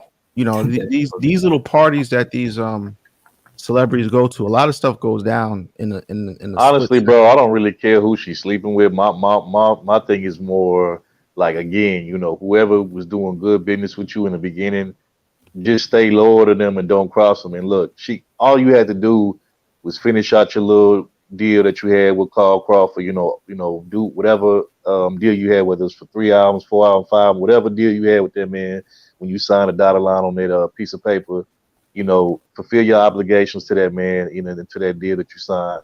And then guess what? After it was over, if you felt like you didn't want to be part of 1501 no more and you wanted to go to Roc Nation or whoever else, you could have did that, but you tried to be slick, you tried to be greedy, and you tried to do it behind that man back. and now it's costing you because, like I said, now you got to, Rock Nation got to kick back money to Carl Crawford on your behalf for you doing sloppy, underhanded type of business, and then which also means that by them kicking him back money, they're gonna take more money off the top from whatever it is you do sell because they are already in debt to somebody else. You know what I'm saying? Which means you're getting less than what you would have got had you just stayed down with Carl. So she really just put herself in a bind, really, to be honest with you, just by being disloyal. But the thing is, like, the reason why I say, like, it's like, in my opinion, like, reputation matters in terms of doing business. Like, nobody can really walk around and say, "Oh, I had Beyonce. Oh, Beyonce did this on a football team." So the branding of Beyonce is a lot cleaner over the years as opposed to somebody who just comes out, because now it's like, people start to devalue your artist. Believe it or not, like if your artist is a well-known, basically, for sleeping around with people tend to move differently around you. Like Janae Echo is going to get a different look from Drake as opposed to what she did with Drake herself. Like, it's just going to be a different level of business, a different level of respect there. But fam, I'm gonna go back what Third said. Like, why care about what she's sleeping with? This is about the business aspect. No, but what I'm saying, we're not really harping on that. No, I'm not saying that. No, I'm not making. I'm not you, Third. Yeah. I'm agreeing with Third. I'm saying it's about business, not fucking who she's. No, but the thing is, when you introduce sex in business, it fucks up the business. So what I'm saying is, if you keep it business, then keep it business. But when you start mixing in all this shit, where you fucking people that you're supposed to be doing business with, it actually messes up the business. So this is what I'm saying. It's no longer business. It's personal. And what happens when things get personal? People get shot in the foot by their best friends. When you at Kylie Jenner's house, somebody who comes from $1 billion family, right? You're supposed to be making connections as a new artist. Now you then tied her into a attempted murder case. That's not good business. What companies are going to want to deal with your artist when she's in shootouts with people like Kylie Jenner and she's mixed in? It's just not good business. So this is the problem that a lot of females have getting into industry. They want to be respected as business women, but when it actually comes down to it, behind the scenes, it's nothing. There's no business. It's just a lot of fucking, which fucks up the business. And then they want to be respected as business women. But fam, I see your point, but I'm not agreeing with it. I'm just going based with what Third said earlier. I don't care what Megan or other female artists, what they're doing with their bitch AJ, you feel me? With their pussy, you feel me? If you're Crawford, you do care because that's your artist. That's what I'm saying. I'm looking at it as an owner. I'm not looking at it as a fan. I'm looking at it like if I have an artist. I'm saying is that I don't give a fuck what she does with her coochie. We're talking about business. Right. I'm saying as a business owner, you're going to want your artist to have a clean reputation in the industry. If she doesn't have a clean reputation, it fucks up the business that you're trying to make for her in the future. As you can see, you think her business is correct? Absolutely not. Real quick, let me say this. Hold on, let me say this. I'm actually finna drop down because I'm headed home. But I just wanted to say, Brownie, I appreciate you for letting me come up here and participate. And shout out to you on the channel and the new content you got coming up. Looking forward to seeing that. And shout out to all the panelists that was up here. Just chopping it up and stuff. But I'm gonna just go ahead and drop down in the chat, but I appreciate it and just keep doing your thing, Brownie. But I'll definitely be here to show love and support. Thank you, Third. Thanks for stopping by. Third. Okay, no problem. All right, I'll let y'all later. Peace. Peace. All right. I don't think any of that really matters at this point, to be honest with you. I think sexual liberation and feminism go hand in hand. So the sex piece of it, I mean, that's excluded from the whole conversation and argument. But I think this is on Tory. This is on Tory either way. Because at the end of the day, he should have had a conversation with both of those two women and told them what was going on. Instead of getting in the car, keeping it hush-hush, and then letting it come out the way it did, which caused this whole disruption in this situation. That's just more of an adult male thing to do, right? So I don't think he shot her. I think the girls got to fighting, and the shit just got out of hand. They got emotional. Somebody got a gun. Somebody got popped. And that's just that. But, at the end of the day, the way society views it, the way we view it, the way, say the music industry views it are all different things. And I'm not sure if either one of them can recover from this after this particular circumstance, because the base of Tory's fans are females. How do they feel about this?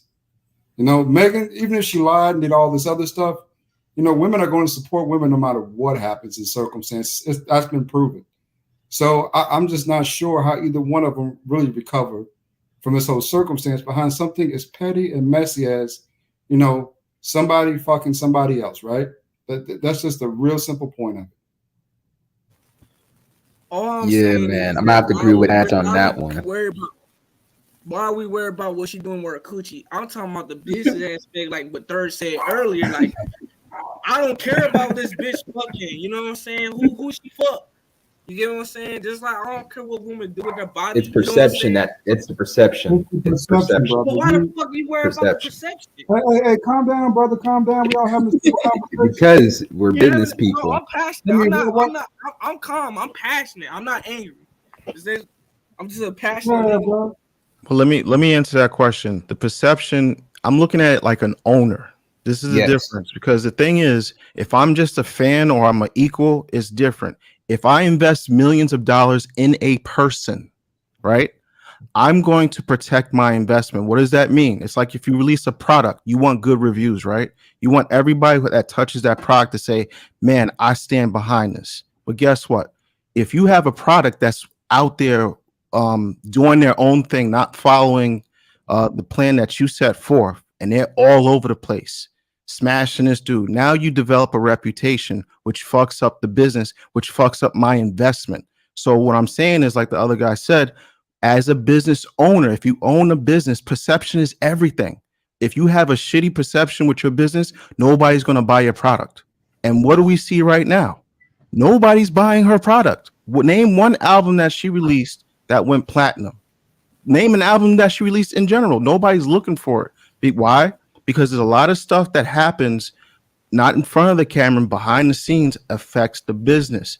This is why she's at Rock Nation is not as successful as she should be. This is why on the tail end, she was on the up and comings with Crawford, but then she started doing a lot of fuck shit behind the scenes, and she ain't popped the way she's supposed to. So what I'm saying, I'm not harping on the fact, I can care less what she does. But what I'm saying is, if I'm an owner, if I owned her and I signed her to my label, yes, I'm going to care what she does because it affects my bottom line. Yeah, and it becomes expensive when you got to hire PR people.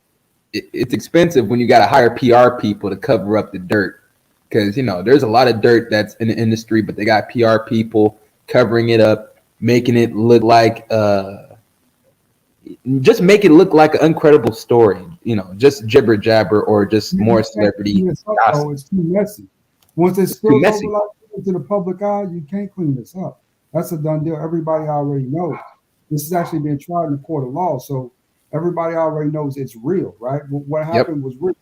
So I agree with Marty. As an owner of the business or a record company, the first thing I don't think how this hit my reputation. You know, her or him or whatever happened. Even the point this even occurred makes even the business owners look kind of bad and actually somewhat at fault in this circumstance. So I'm not sure what the future either one of those two are going to be. Damn, homie. And that's sad because, you know, they already put up a couple $10-20 million on her career already. But like Marty said, this could be written off. You know, this can be written off and they get a fat tax rebate at the end of the year. But, man, the career could have been 10 years if she wasn't playing around. It could have been like a full 10. Her and Tory. At this point, Tory. True. Tory should have went ahead and told both of them girls what was up. Maybe they could have been a happy little three, you know, right? If he just would have done this private. He said a happy little three. Just going public like this, you know? I mean, it happens all the time in America, man. Most likely what was probably happened, Tory was probably dirty macking. He was probably trying to get it in with Kylie. He's probably going to do it that night if they didn't come back and grab him. But he was already getting it in with Meg and her friend. And let's be honest, he's probably getting in with 20 other girls too. So this is not like this ain't nothing major to him. It was just something that's available. And she was the hot artist. Like, she was the brand new artist at the time. So it was a good look in terms of publicity on his end. In his mind, it's probably not even that serious for him to really come clean. I mean, at the end of the day, these girls know what it is. They know that you knocking down them and their friend. They're not stupid. They can read the room. But well, even if that is so, right? You don't place the assumption on the other person, because at the end of the day, you don't know what they know and what they don't know. And women have egos just like men do. You want to clear all that up before you get in the car with both of them, right? To make sure you don't get shot. He's very lucky it wasn't him that got shot in that back seat. But yeah, either way, though, you know what I'm saying? This is a misstep, in my opinion, when it comes to a man who has that much status and that much money, to let it get this close, to let it get this hot. And you know what I'm saying? And to potentially ruin his career. That was something that's going to be, even if he does win, that's going to stick. But Megan, yeah, go ahead. My bad. I'm sorry to cut you off, bro. Go ahead. If she's caught lying in this situation, I think she's absolutely through. I mean, I don't see how you come back from that, right? You lied about this, you got mad at your girl, you know what I'm saying? Y'all got to fight and you got shot. And then you lie on Tory, you know, about all this and that. That's going to ruin any type of male support you get. Mm-hmm. And then on top of that, your music really wasn't all that good. It hasn't been good in years. You know, that I can see her very easily going to the wayside if Tory gets acquitted for this. Damn, homie. The only why I thought that it couldn't, because, you know, we all seen the R. Kelly shit. Because anybody in 2002 that would say at the time, saying that homie was going to be able to still sell millions of albums after what we all seen and know. But hey, you know, the media machine is dominant, where people that know that she's full of shit is still going to get bombarded with it. And there's going to be people that still cling on to it. So I guess it depends on how committed the machine is with her. Because, you know, I thought Kells in 02 was about to go down. That nigga did, thank God you saved me, and a couple of other shit. Right after. I think the media machine is going to be behind her. They've got a lot of money behind her, so they're going to make sure she doesn't go down. Like you talking about, she's got a lot of just big money behind her, so you're not really going to stop that. But I think, and shout out to a homie of mine that did some research a while ago, and he said this. He was like, he felt like Tory Lanez was kind of protecting her. You know what I'm saying? He could have came out and really like said what happened. You know what I'm saying? But he was protecting her, and he was kind of like stepping in the fire. And now everybody's seeing that he was protecting her. So, you know, a lot of times when you just stay silent and you let other people just keep talking, the truth ends up coming out anyway. So I don't think this is going to be a shot at Tory Lanez. I think, just like y'all said, it's going to really hurt her more than anything. But I think they'll all bounce back from it. That's just my opinion. I think they'll all bounce back. Yeah, man, because when it comes to me, man, if I'm going to have a record label, I'm going to have to damn near do the Jerry Jones system, where she needs a bodyguard, needs a babysitter, she needs someone supervising her. I ain't letting $20 million go to the toilet. Spending $20 million per album. But nah, hell no. Hell no. And about R. Kelly, right? Remember, Kelly was he's got talent. I'll give him that. But he's not nearly as talented as R. Kelly was back in his heyday. Kelly can really break that shit down. People literally love R. Kelly through and through. And this is before cancel culture too hit. So now that cancel culture's hit, you got social media, you got the internet, all these things blowing up. Once your name gets out there as one of these type of people who have, you know what I'm saying, solicited the law, you know, fell from certain circumstances and situations, you lied, especially if you're wrong, that the internet's forever, man. That never goes away. But can it be a true death knell, though? Because as I agree with you, I wouldn't be a person that would like to risk my career like this and jeopardize it. But boy, can you really counsel somebody? I think counseling makes someone bigger, in my opinion. But it depends on who it is. I'm just saying. I mean, when have you really seen an artist, with the exception of who he just mentioned, R. Kelly, who was kind of already on the decline anyway, really like lose anything with this type of publicity? Usually they bounce back better, because now all of a sudden, if people have forgotten about you, or your shit ain't hot no more, now people start looking out for it. Because when you're talking about quality of music, it's all about opinion. You know what I'm saying? It's all opinion anyway. So if you can just get people to listen, whether they like it or they don't like it, you just become a topic of conversation. The videos start playing, the music starts getting spin on the radio, and that's it. You know what I'm saying? You're hot. You're hot. You don't have to be good. You're just hot. You know what I'm saying? So people can breathe into a microphone. As long as they, you know what I'm saying, as long as they're taking up the airwaves, people gonna listen to it, man. Yeah, I'm going to say this, right?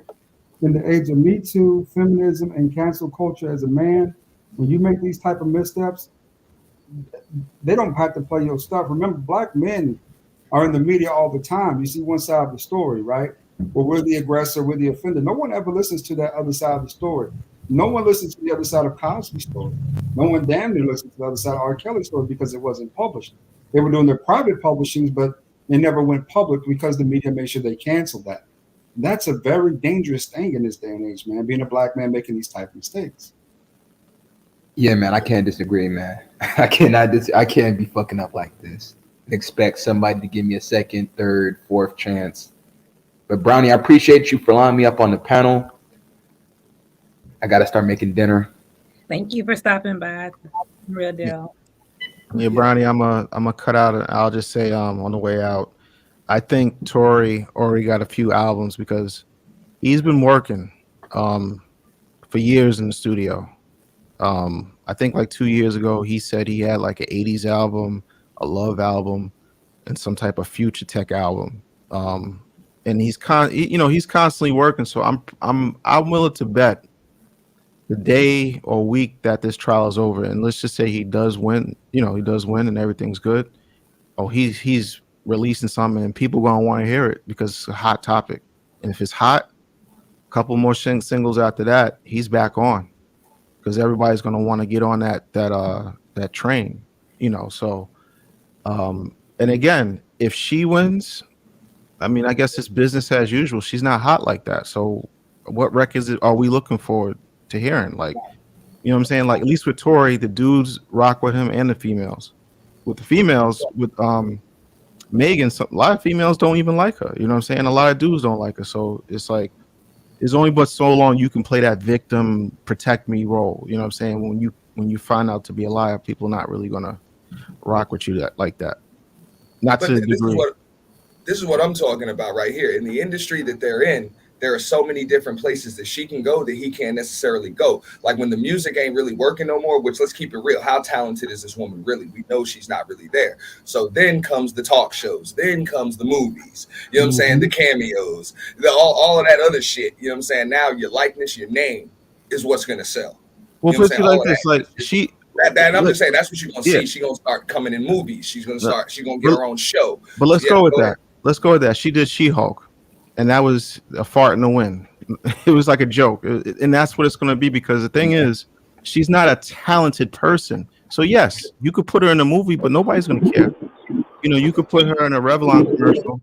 Nobody's really gonna care because she don't really have that glow where people look like she's not a talented actress where people are going to take her. It's more like a gimmick, like She-Hulk. Perfect example.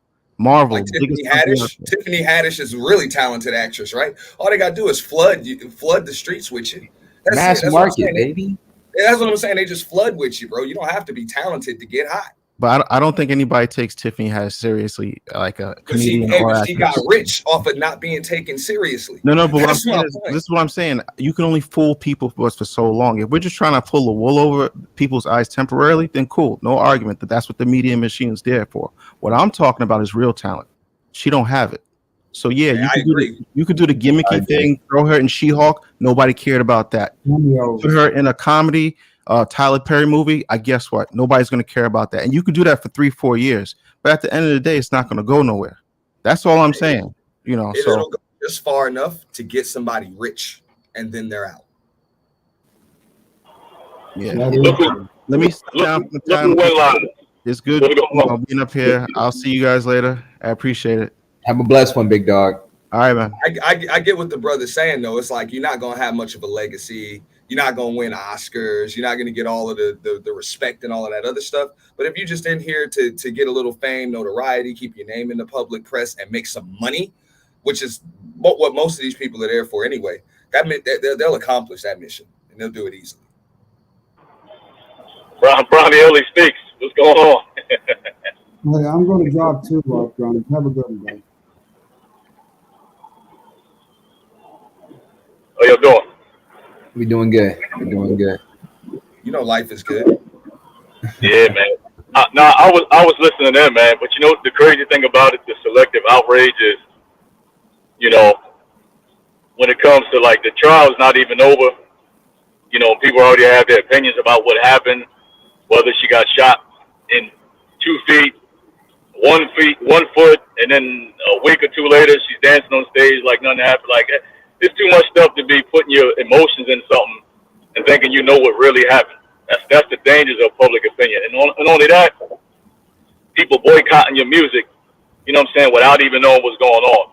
And I'm willing to bet some of these same people, some of them might not have looked at Tiffany Haddish that way when that situation would happen. They might not even looked at the R. Kelly situation the same way because they didn't know those ladies. You know what I'm saying? So that's why you got to be very careful of taking things personal, because you could be boycotting or you could be doing damage to the wrong person without even having the full story. You got to be careful with that. Yeah, I definitely have that opinion. We live in a sorry. That's why I want to wait till all the information comes out so I can know like the facts and not just speculation and what other people think and other people's opinions based, like, you know, I want to hear the facts. Right, because even through all this, I mean, you want to be honest. Like, people talk about, like, you know, after the Chris Brown situation, his music got better. He had to dig deep, and that's what real artists, real creative people do. They dig deep in times and stuff like this. And I know a lot of people may have not listened, but ever since this trial, every album that Tory Lanez put out is damn near almost platinum. That man been working his ass off, and I've watched, because I like to watch how things work in real time, like trying to be unbiased about it. And I've seen him win over a lot of women with his music, and people got to be honest. That's even like being a content creator. No matter what issue you got going on, if your content is not, people really don't give a damn. Hey, that's what I be saying. I'm like, look, man, we live in a day and age where stars are manufactured. You know what I'm saying? It used to be a time when you needed some talent, and then right around the 80s and 90s, you know what I'm saying, like groups like Criss Cross, they was found in the mall. It wasn't no can you rap, it was do you want to be rappers? That's what Jermaine Dupri said. Do y'all want to be rappers? Because y'all got the look. You know what I'm saying? So I'll write all of this stuff and y'all gonna rap it just the way I tell you to, and y'all gonna dress just like I tell you to, and then all of a sudden y'all are stars. That's kind of just the way it is. You know what I'm saying? So everybody forgives, like it's messed up, but people will forgive a winner. Right. As long as, you know what I'm saying, like when you win, like look at all of the stuff, even, you know what I'm saying, rest in peace, Kobe Bryant went through. That man just came out, you know what I'm saying, court day, whatever, getting dragged through the mud for filth. He would just come and drop 40, 50, 60. And eventually people forgave a winner. People just forgot all about that. You know what I'm saying? Like, right. You know, I mean, it's countless stories about stars that, think about it, how many big, you know what I'm saying, whether it was Jay-Z, Diddy, all these, you know what I'm saying, Snoop, all been on trial for murder. You know what I'm saying? Been on trial for murder. Y'all don't even remember that now. Right, and then you look at the news, right? You look at the news, he wasn't the only one in the news on this side. You know what I'm saying? She has been in the news. She lost a lot of friends. A lot of stuff that's been in the news, but when you have personal feelings in it, you exclude all that. And if you'll focus on the other side, they've both been in the news. Like, she ain't been innocent this whole time. Like, so that's why, I mean, you got to really look on the outside of it, right? And I look at it like this. If it did come out that she was talking about Tory Lanez talent, if that's what she was saying, I had to be honest. Since she was with 1851, it took her a long damn time to come out with one fucking album. Tory Lanez done put out fucking 5 albums since the trial. So I hope she ain't talking about that man's talent. That man is super talented. Like, she cannot compare to his talent. I'm sorry. It's not equal. Not at all. That man could rap just as good as any rapper, and he could sing, and he can create, and he could write, and go home and hit the studio and come out with an album in the next 2 weeks, just as good as somebody who took 4 months to make an album. You can't deny that. No, I agree. All right, the question is, gentlemen, ladies, I appreciate everybody. I'm about to make me some dinner. Brownie, I appreciate you. Thank you. Thank you for allowing me to come up on, and thank you for paying the plan so I can come up on the panel. You know, I have to be invested into my channel. Appreciate y'all, man. Y'all gentlemen have a blessed one. Peace. I'm gonna hit you up too, bro. I'm gonna hit you up. Yeah. Yeah. And you know, I ain't gonna be the last one up here. But yes, you are. Yeah. Thanks for the support. I just got another Cash App. So thanks for the support. Like, I appreciate it. Yeah. Yeah, we happy. We happy to get to see you live. You know, it's your second live, right? This is like my first live. Well, yeah. It's your first? Live before, but this is like my first official. This is my first launch. Okay. The first live is always a good one, you know what I'm saying, because you're nervous. But, you know, you've been rocking with people, supporting people, so they definitely should be showing up because, you know, you're everywhere supporting. So. Yeah, I appreciate it. I really do. I was all nervous and sweating up here. No, I feel you, but, you know, people rock with you, so. Now I feel way better. I feel like I was so nervous, but I feel way better now. Yeah, hey, we all get them butterflies at first, and then it just get easier and easier and easier. You know what I'm saying? So, you know what I'm saying? Shout out to you. Shout out to everybody that hit the panel, came and supported Brownie Ellie. You know what I'm saying? Y'all make sure y'all like the stream, share the stream, and hit the damn Cash App. Yes, okay? Hit the Cash App. Hit the Cash App, man. Look out for you, girl. You know what I'm saying? Look out for her. Thank you. She'll be back with more. All right. For sure. I'm gonna drop down. But thank you, Brownie, for having me up. I appreciate this. This is a great combo. You know what I'm saying? I appreciate your panel, all the panelists, you know what I'm saying, everybody in the chat. You know what I'm saying? Raven Knight, you know I don't like them Cowboys, but you still my homie. You know, peace, everybody. All right, I'm in the live because I'm tired and it's been 3 hours. So yeah. Yeah. On that same note, yeah, because I talked to Ant earlier. I'm like, yeah, she looked tired up there. So yeah, on that note, definitely enjoy yourself. Enjoy your content. You know what I'm saying? Just take it slow and be easy. You know what I'm saying? And you know, kind of be careful. You know, you two streets are. Well, congratulations and take it easy. All right, I'll see you around. All right, enjoy your holidays too. All right, thank you. Good evening and happy holidays, everybody.